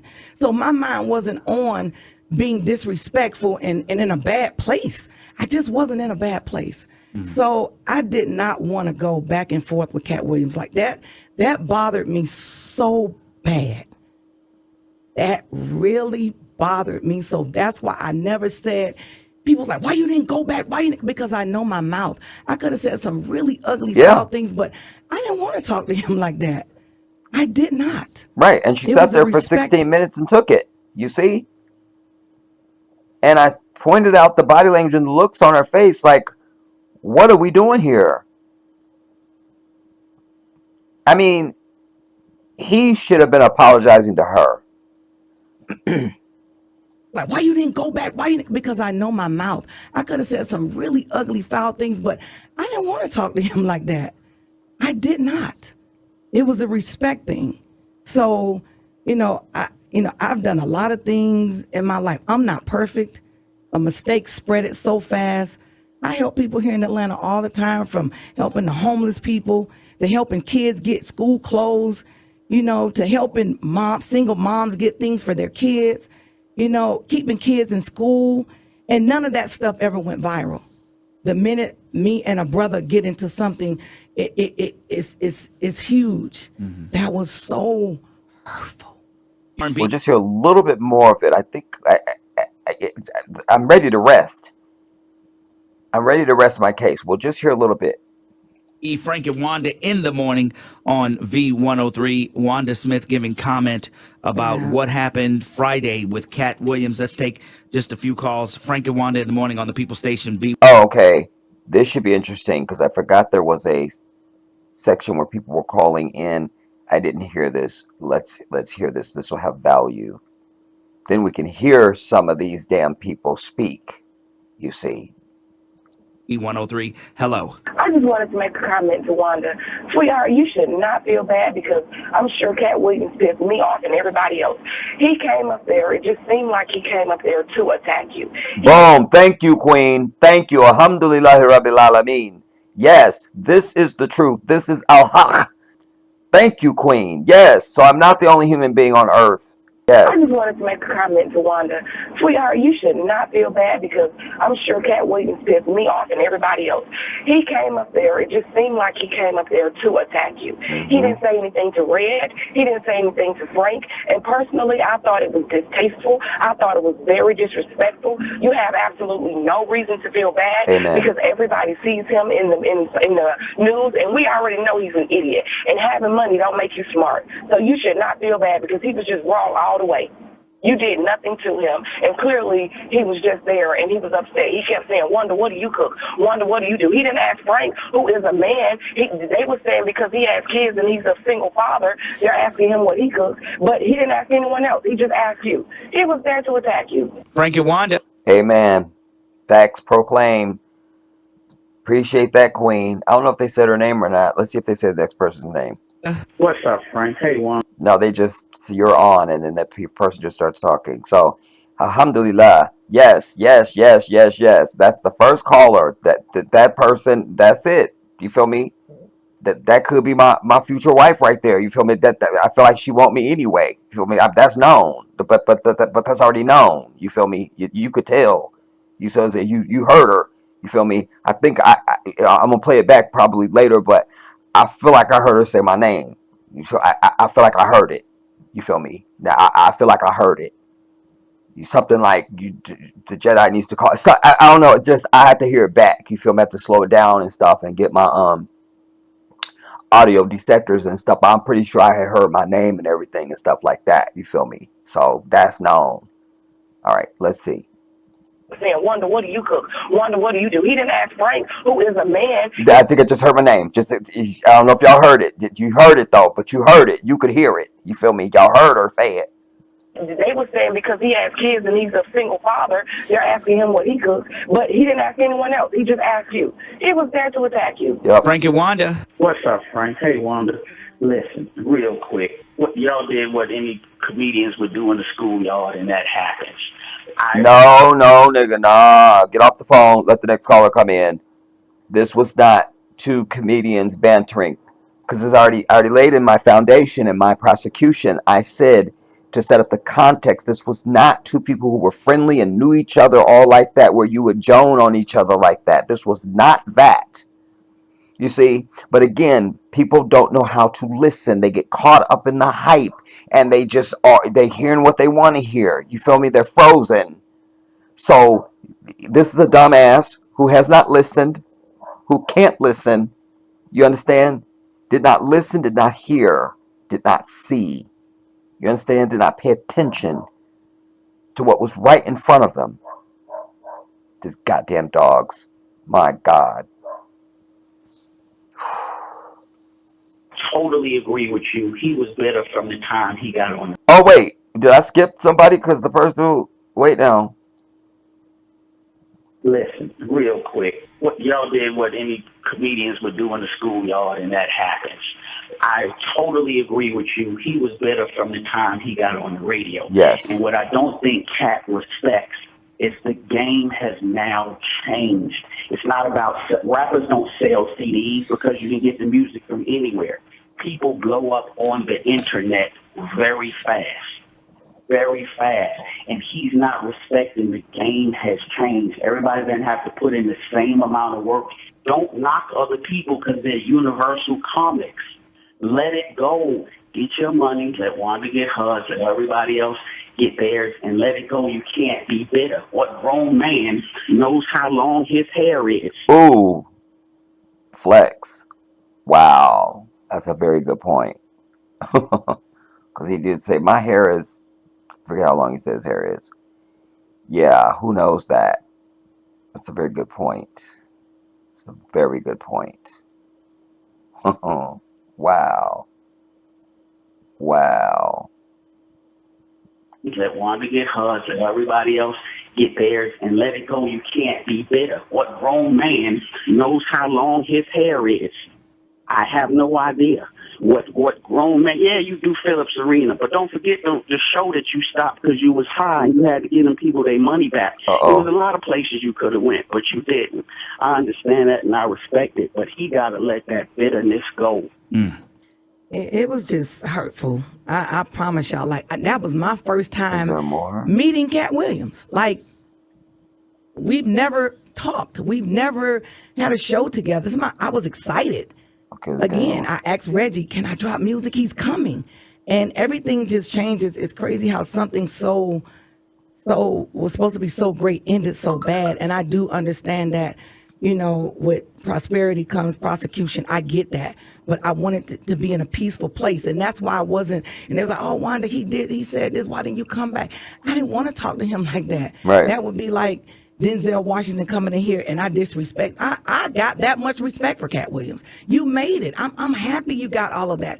But I'm just not a person to down other people. I wanted to praise Tiffany Haddish because of her success.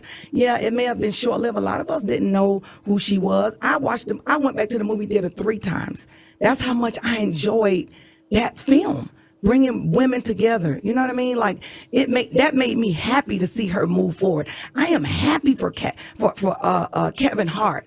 I'm happy for them. I'm not jealous and I'm not mad about nobody's climbing up the ladder. I'm happy for anybody that's doing well, even Katt Williams. I'm proud that he could sell out the Phillips Arena. You a black man doing great things. I'm happy for you. I believe her. Matter of fact, Lamorris and I went to his last show, the last show he just had here. So I had no ill will. I don't know why that went to the left, and that's not cool.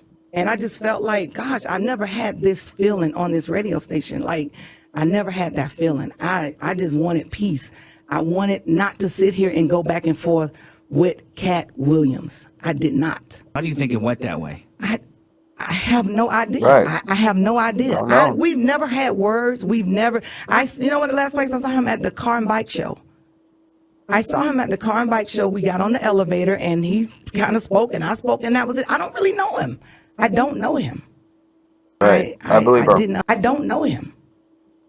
So, I didn't understand any of it, but I guess it wasn't for me to understand. But, it's just crazy how everybody it took wings and it was negative all over the world. I'm like, really, y'all? Okay, and Yeah, that's that's how sad. people feel. I can't be upset, People that's don't know how to how fucking people feel. listen. And I'm not playing the victim because I did nothing but invited him here. You Right. personally said, Wanda, go in the back and try and get him to come on.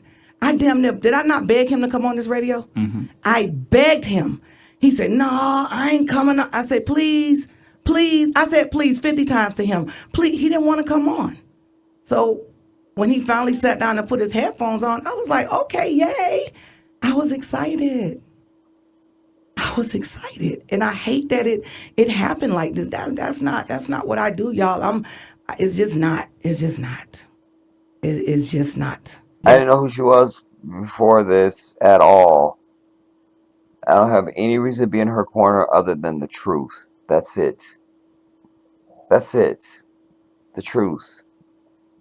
I'm just sorry that it ended this way. Do you think that Katt Williams going back and forth wasn't fun, or do you think he did it on purpose? I was looking in his eyes, and it was like an attack.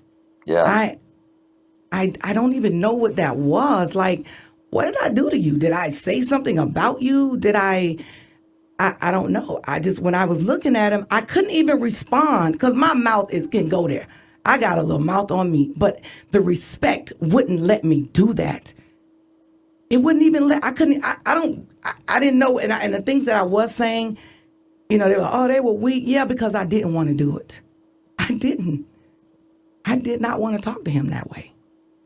We're going to take a break. Our number is 404-741-WVEE. The phone lines are lighting up. People have comments. We're going to take your comments next on V103. Frank and Wanda in the morning. Take this quick break. Go to the V103 News Center, and we'll be right back. Give us a couple minutes. Frank and Wanda in the morning. It's V103, Frank and Wanda in the morning. We are discussing the incidents that went viral on Friday with Wanda Smith and Katt Williams and Frank Ski in our show. It went more viral than we expected. We knew it was going to be good, and a lot of people were obviously pointing to what he said about Tiffany Haddish and Kevin Hart. Right. And I think a lot of people with the Tiffany Haddish and Kevin Hart comments, although they were harsh, I think people kind of was like, that's Katt Williams. Right. You know what I mean? He said messed up stuff about other people before. Okay, that's fine. But give a fuck. Well, that's just Katt Williams. Well, that's fine, but you don't get to just be whoever the fuck you are at somebody else's expense when they have not earned that at all. You understand? So it was big, but it kind of wasn't big. Right. But when you all went back and forth, Yeah, that became the piece right. that made it big. Let's take a call. You're on V103. Frank and Wanda, hello. Hi, Frank. I need to make this comment. In my opinion, Wanda's playing victim. Okay. All right, and you need to go and set your ass down. Your bundle is obviously too tight, girl. Go and sit down. Just have a seat on the left, and we'll call you when we can. We were either listening Friday morning or since then have seen the video. Wanda started that whole negative exchange. What? That's a bitch that can't listen. This is the perfect example, everybody. You only see what your eyes want to see. You see, it's a perfect example. A perfect example. Where did she get that Wanda started it? Under what scenario, bitch? What? No. Sat. Either listening Friday morning or since then have seen the video. Wanda started that whole negative exchange when she came for his hair, his No, clothes. bitch, that was at the very end. You just skipped the entire interview and went to the last 2 minutes of it just to attack Wanda. The negative attack started way before that, so get off the damn phone and go get your damn life. Wanda is always clowning people and for fun in the name of comedy. Katt Williams clowned her in the name of fun, in the name of comedy. It's like you can give it, but you can't take it. You know, Katt Williams did what Katt Williams does. No, so you just give him. He does what he does. So no, bitch, no. Again, this is the perfect example, everybody. This person does not know how to listen and is caught up in the hype. She's addressing the last 2 minutes of the damn thing. She's ignored every fucking thing. The first insult, I pointed it out. Boom, there it is. When he said, "You don't just because you're a poor interviewer." Do you cook for your kids? Absolutely. Tell me some of the things you cook that they are proud of. Like, Dad made some. You got the best spaghetti. You got the best steak. What do you have? Tell us what you cook. As a father of 7 with an unlimited food budget, you can make whatever is necessary. I With said 7, what they like. Excuse me. I'm I still said what do they answering. like? Just because you're a poor interviewer doesn't mean. I said you answer the question and just tell me. Man, you're a what they strong like. black woman. Is it Answer okay the for me to question. Come on. You keep interrupting the answer. Everyone can hear it. Where the hell did that come from? That was shots fired. Do you understand? That was shots fired. I've proven that in my case. Proven it. It's not up for discussion. And I was okay with that. Wait. It's like you can give it, but you can't take it. You know, Katt Williams did what Katt Williams does. So you're supposed to sit there and take he it. clowned her. And I was okay with that. I wasn't upset, that he clowned me, which I said that's not my thing. I don't go back and forth. This wasn't kind of that. like the wilding out thing. I don't know how to do that, the joning and that kind of thing. And I think if I could go back with you just a little bit. Remember, it all started when we started talking about the food part. And he said, "What do you cook?" And I said, he said, no, it started when I said, do you cook for your boys? It started with the hair when you guys went back and No, it forth didn't about start the the hair, hair. bitch. And to me, it looked like 2 comedians. Right. And he was talking about my wig. And remember, we both did it. Right. You both did it. And it was 2 comedians engaged in comedic banter. Right. No, it wasn't. But from looking at it on air, your demeanor changed, and it looked like you took it personal and got mad. Okay. It shouldn't have gone as far as it did, but to me, it was funny. Okay, But I got you, and I received that. I received gun that. violence, or even the threat of gun violence, that is so petty and so unnecessary. We've got to do better. What are you talking about gun violence? And so, I know a lot of people it was just so many comments, and, people like, well, how did you feel about, Frank sitting there? A lot It of must be because I comments. told you guys, I think it was that show that they were advertising that she was going to be at that Saturday. Apparently her husband felt some type of way and they was ready to roll Katt Williams up. I'm not mad at him. You straight disrespected my wife on the radio. That would be enough. But on top of that, she's now getting worldwide criticism as if she was the villain when you came there with some bullshit attitude and started attacking her. You understand? He would have been justified in just the first shots fired when he said that it was just that she's that because she doesn't know how to she's a lousy interviewer or whatever. Boom, that would be enough for a husband to kirk off.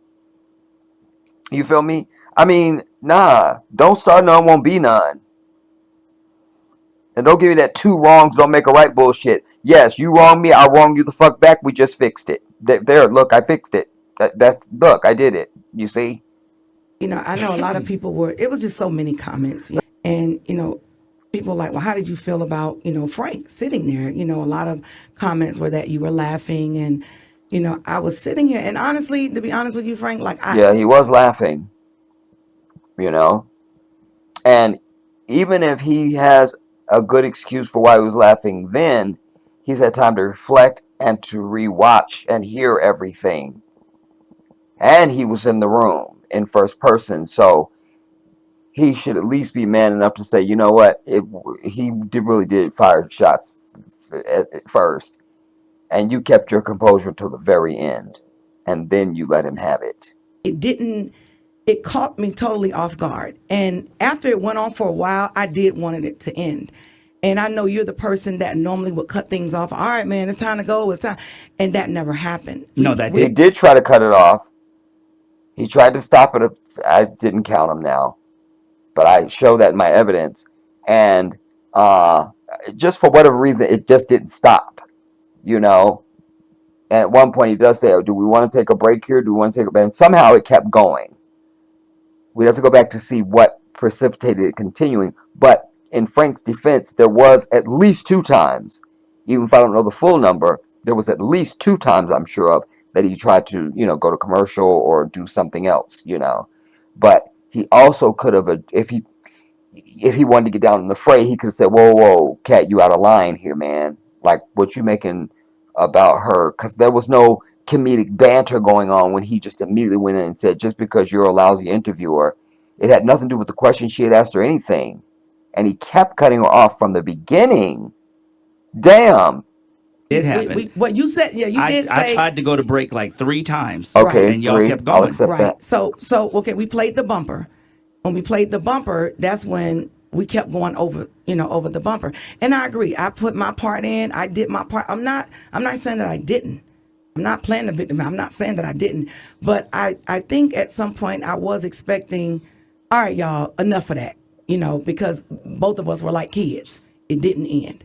And I was expecting you to, as the man of the house, to stand up and stop the kids from playing. And it never happened.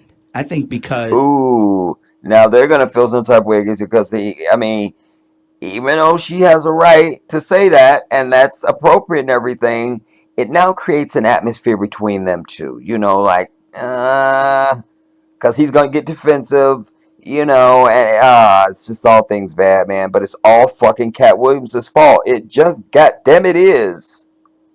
It just is. It just is. Couple more minutes of this, y'all. Is, honestly, truly, what happened with you and Katt is not new. Right. You and Sophia have done it. Other people have done it. Mm-hmm. We've had that conversation. We've gone past the bumper. We've done that before. Mm-hmm. When we're sitting in the heat of the moment and what's going on in the studio, and it was funny going back and forth, that's why I kept going. I tried to go to break a couple times. Mm-hmm. And in those exchanges, I think sometimes you would stop and then you'd say something real quick, mm-hmm. and then he'd come back, mm-hmm. and then we'd stop and then you say something real quick and come back, and that's why it didn't happen. Because to me, honestly, truly, I'm not the comedian. I'm not gonna get on this radio and take the role as the comedian. That's not my job. Right, but Katt damn it, I didn't mean to go there yet. I just scanned forward to see if there was any more calls, but I want to hear what Frank is saying and what they're. Well, let's just quickly, let's see if we can get. No, but he still could have. When he first made that first shots fired comment at her early on, that's when you could have said something, Frank. Whoa, where'd that come from? Because nobody was in any comedic banter and this other fantasy they're trying to create. None of that was even present at all. I'm not the comedian. I'm not gonna get on this radio and take the role as the comedian. That's not my job. But when I see 2 comedians going at it, That's the way I looked at it. It was funny. It was two comedians going back and forth. Yes, Cat got the No, again, you're dealing at the last 2 minutes. There was no back and forth between her and him. She maintained her composure and tried to keep the interview moving, and he was insulting and cutting her off. That shots fired way early on had nothing to do with the question she had asked or anything. When he called her a lousy interview because you're a poor interviewer, whatever his language was. This is long before we get to any of this crap you talking about now, Frank. So sorry, homie. Just sorry. best of it, but there have been times where you've gotten the best of it, and I don't okay cut with that. I don't cut Right. you off, and I don't cut other people off. So right. I'm not about to be on the radio and be fake. Like, okay, we just gonna cut it off because, I just didn't feel that way. I thought that's what you wanted, and I think that in the end, when we had a chance to look at it afterwards, then people are making those comments like, why didn't you stop it? And I think it's people playing Monday morning quarterback because Right. in the heat of the moment, that's not what we do. Well, I also felt like Like in the middle- what was done on the radio, the people that did hear it on the radio, Yeah. it should have been left there. Okay. As far as the viral stuff and it going on our website, I Yeah. felt like that was disrespectful to me. Ooh, This see how she said disrespectful? She didn't say dis. She said disrespectful. Y'all, come on now. Y'all know what that means. Those comments like, Hear how she said. why didn't you And- stop and it? And I think it's people playing Monday morning quarterback because Right. in the That heat means of she has said more shit about it out of his presence, to her husband or whoever. But disrespect, when they that long disrespect. Come on, y'all. We black folks. We know what's up. We know. as far as the viral stuff and it going on our website, I Yeah. felt like that was disrespectful to me. Disrespectful. This is to where I me, live. you see? Okay. I'm not gonna bring somebody to my mother's house and have them to break in her house. right. You understand? I'm just not gonna do that.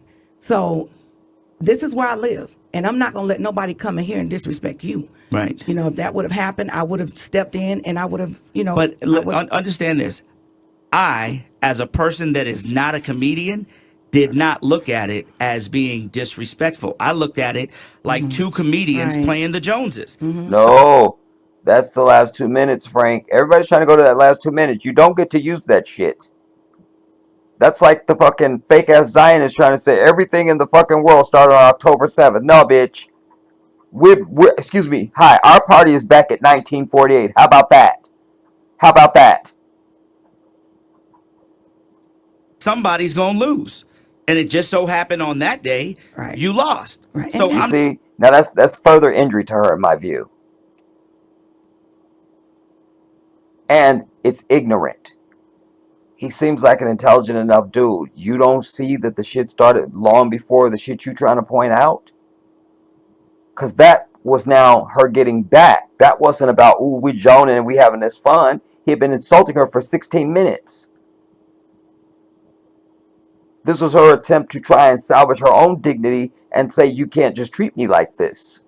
I got some shit I can throw at you. How about that, little man? You see? That's what it was. Grown ass people can't listen. Damn. That's part of that. That's at least 90% of the world's confusion. Certainly in this bullshit ass country. People can't even just fucking listen. Listen.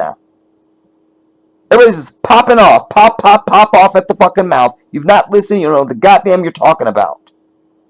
And this is that. He's worse than the damn caller, that bitch that needs to set her ass down. I'm not going to sit here and say, oh, well, like I've sat here and watched other people, and I felt sorry for other people. And the thing, No. What they need to do is they need to sit, not have this conversation now. They should have hold this conversation. Don't have this yet. Y'all sit and sit and watch the video that I just took you through. Watch the event so she can say this. You see that? You see what he just said? You see how he just cut me off? See how he just fucking insulted me? See how he just called me fat? See how he just told me I can't interview? See how he just told me I'm not a good mother? See how he told me? You see what I'm saying? Do that.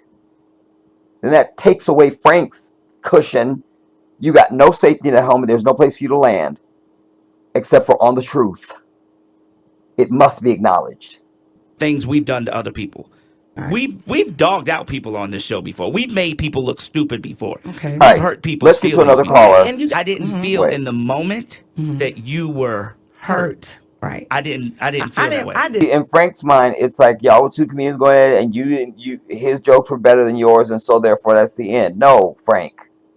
First of all, Frank, listen, I didn't want to have to go here, but is there any way and I normally wouldn't, but just, are you able to, is there any store near you where you could just get a neck? Could you just, we'll come back and have the conversation, but are you able to just get a neck? Could you phone somebody? Did you want to maybe look in your car? Could you get a neck first? He was in the thing, joning on everybody. and Yeah. that's So a I great didn't point. know any better. But so now that it went. Do you felt like you should have stopped it, or do you feel like now that it's out there and this is a negative thing? I feel, first of all, I don't appreciate people keep saying you should have stopped it. Right. Because we both have the responsibility to stop it. You have just as much responsibility to say to go to break than I do. You could have looked at the producer and said, okay, cut it. And he would have cut it. But you didn't do that. Y'all kept going back and forth. So you got just as much power as I do. So I don't want people to listen to the show thinking that I got this magic button that I push. That's not the way this thing works. I didn't know. I'm watching two comedians going back and forth. That's what we did. And it was funny. And it was funny. And I think that had it gone the other way, we wouldn't be having this conversation right now. Right. Had you won over Katt Williams, we Mm-hmm. wouldn't be sitting here having the conversation. So it's unfair to say I should have stopped it just because you lost. That's unfair. Yeah, and I'm not. And but let me just say this. Let me just say this. I never want to hurt your feelings. You are my partner, and I love you. So I never want to hurt your feelings. Okay, that's appropriate. So the fact that it happened and hurt your feelings, I feel bad for. But you're like, your husband shouldn't have. But you got to know why. You see? You got to know why. You got to acknowledge that. I always tell you guys, doesn't matter who the parties are, what their relationship is to each other, or what the conflict is. There can never be reconciliation without acknowledgement. You need to acknowledge your shit. Tell me what you did to me. In your language, tell me what you did to me. Acknowledge it. And then apologize. Don't apologize and that doesn't do anything, because I don't know that you know what you've done. I need you to feel what I felt. Acknowledge. Do you understand? You cannot have reconciliation without acknowledgement. I don't care who you're arguing with, what your difference is, what the conflict is. It doesn't have to be an argument. It can just be anything. Doesn't matter who the parties are, what their relationship is to each other, how they know each other. It don't matter. There can never be reconciliation without acknowledgement. You take that all the way up to this bullshit happening with the fake ass goddamn Israel murdering off people in Palestine. They will not acknowledge that the shit begins when you brought your white ass there and start murdering off nearly 800,000 Palestinians. That was your entrance, bitch. Don't bring me to the goddamn 2024 and tell me it all starts on October 7th. No. So you will never have peace till the end of time, because you're too arrogant and too fucked up and evil to acknowledge your shit. There must be acknowledgement. Don't ever forget that shit. Shouldn't have picked up the phone and called me. That was wrong. This is business. Your husband ain't got nothing to do with V103 or to pick up the phone to call me. That'd be like my wife calling you because you said something. Well, I get your point, Frank, but he does have a right to call. And hopefully he didn't go to the last 2 minutes of it. He could have started right at when he said, with no provocation, there was no going back and forth, any comedian, anything. There was nothing comedy about this shit when he started disrespecting my wife. What do you have to say about that? You sit up there with her every day. Tell me what your answer is to that. You see? About me. Right. That's inappropriate. So I was hurt by that. You know, I thought I understood, because looking online and seeing everything that happened online was hurtful. And it wasn't just hurtful for you. Right. people talking about you hurts me because we're family. I'm not sitting there looking online laughing because I'm like looking at it like, oh, that's my partner. So I didn't like it. You know, now to address the whole thing about how it got out, amongst other people that were in the office, we thought you were okay with it. Okay, but I wasn't asked. I But- wasn't asked. but I played it. No, I played it in the office. But you still, okay, when we got off the air, we But there all was went another into the caller. studio, right? Yeah. And we played, you had, I'm looking at your computer, and there's a first bar, then there's a second bar, which I know that the guy in the back, the person edited.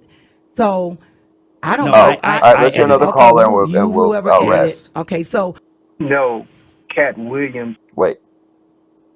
Talking about the viral situation that went down with Katt Williams, you're on V103. If we know Katt Williams is who he is, then you have to put on your big boy pants and just take it. Nah, nigga, get off the phone.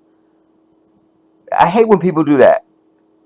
That's right up there with a phrase y'all know I hate worse than anything on the planet known to be Earth. They just doing their job. That's a dead bitch right there. That's a dead bitch. Don't say that shit. This is that. This is the equivalent of that. And how many people have said that? That's Katt Williams. You just have to just take it just because I don't give a fuck if it's the goddamn it Pope. You understand? Nah. Give a damn who you are. It don't matter. I say how you treat me. I say. Because I'm the boss of me. You don't define me. I do. I say what's acceptable to me. Take it. You can't expect Frank to step in and Okay. end the conversation or do something because that's what he does. You know Gotcha. that's what he's about. And so I say this, you know, you can take this one or two ways. You can take it and say, yeah, it went too far, da-da-da-da-da, whatever. Or you can say, you know what, it did go viral. So let me use this to my advantage. V103, go right No, ahead. goddamn. My name is Tiffany. I just wanted to say that you invited hatred in. Katt Williams did not come in love. When he came, he did not come in love. He came with hatred, and you guys were the portal. You opened that door, and hatred came in and spread it across the nation. He never, when he started speaking, it was to boast. Love does not come boasting. And I thank you. Boom, boom, boom, boom. What did I say? When I was defining tone. So I said, that's why I say it that way. When I speak purposefully, everybody. When I was saying tone. So when you understand, I'm making a statement about that. You understand? Tone. And what did she say? Open this He came conversation. boastful. And I told you, He he came in like he's the king of everything, and he knows it all. He has all the answers. And look at me. But I gave him a little bit of a grace. I said it wasn't arrogance. So I was trying to give him a little bit of grace there, you know. But I was saying, but it is still braggadocious. You know, I have more comedy specials than all of humanity, and I've known all. You know what I mean? You know. You opened that door, and hatred came in and spread it across the nation. He never, when he started speaking, it was to boast. Love does not come boasting. And I thank you for opening this conversation and spreading the love and apologizing to that hatred spirit for even spreading it across the nation and opening that portal for the internet. So I thank you, and I just wanted to say that. Well done, my sister. Well done, Queen. Wait, another one. We'll hear one more. I'm listening to everybody, and then you guys can go and hear her and Frank. You know the rest of it. I certainly will. But I want to hear these callers. And make an attempt to shit on my sister's bright light. Wait. And Kevin Hart responded a little bit on his social media. Oh, okay. When other people are choosing to frown and make an attempt to shit on my sister's bright light, I choose to turn up the knob and make that light brighter. Shouts out to my sister Tiffany Haddish, star of the movie Girls Trip. Had a phenomenal year. Phenomenal year. Let me break it down to you because I I go back with Tiff. I remember the days when Tiffany Haddish was sleeping out of her car. I remember the days when Tiffany Haddish was homeless. I remember the days where Tiffany Haddish had not a dime in her pocket, worked hard, grinded, got to where she is today. And at the height of her career, when most should applaud, when most should celebrate, some choose to down. So you know what I do in this moment? I choose to not only put my baby sister up, but make you guys realize why she deserves to be up. #1 movie in Girls Trip. She's starring in a movie called Night School with Me. She's on a TV show with Tracy Morgan called The Last OG. She's got a movie coming out that Tyler Perry did with her, Whoopi Goldberg, Tika Sumpter, and many more. She's got another movie coming out with Melissa McCarthy. And in return, received the Emmy on SNL. Filmed a special on Showtime, just got a deal with Netflix to go and tape another special. I see a woman that's well deserving of the position that she's in, and more importantly, I see a girl that's now positioned to open up doors for this younger generation of female comedians that are coming after her.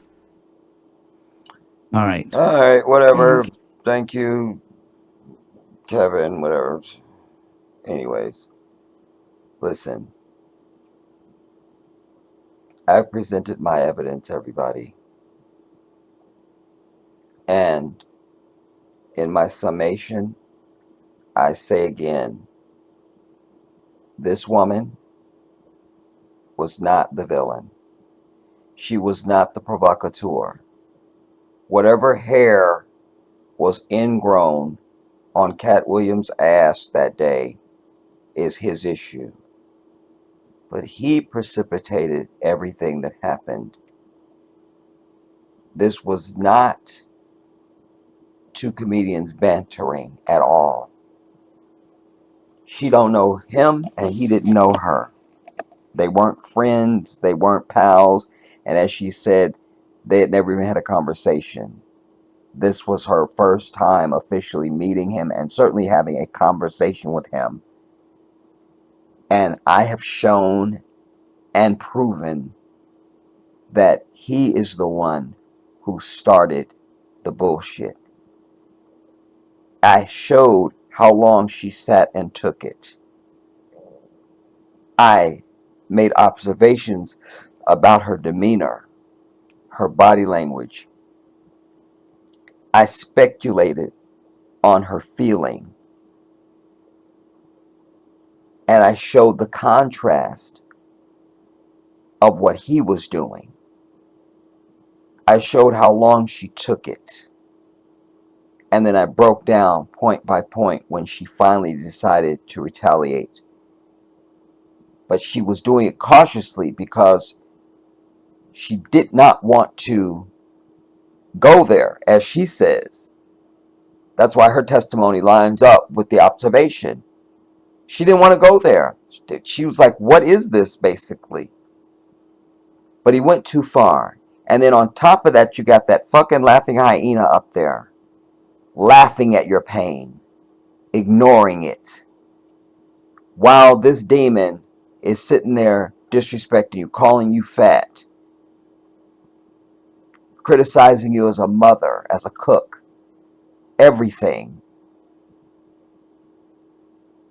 She had every right to do whatever she wanted to do in those last few minutes when she finally decided to speak up for herself and get her own licks in. So the prosecution rests.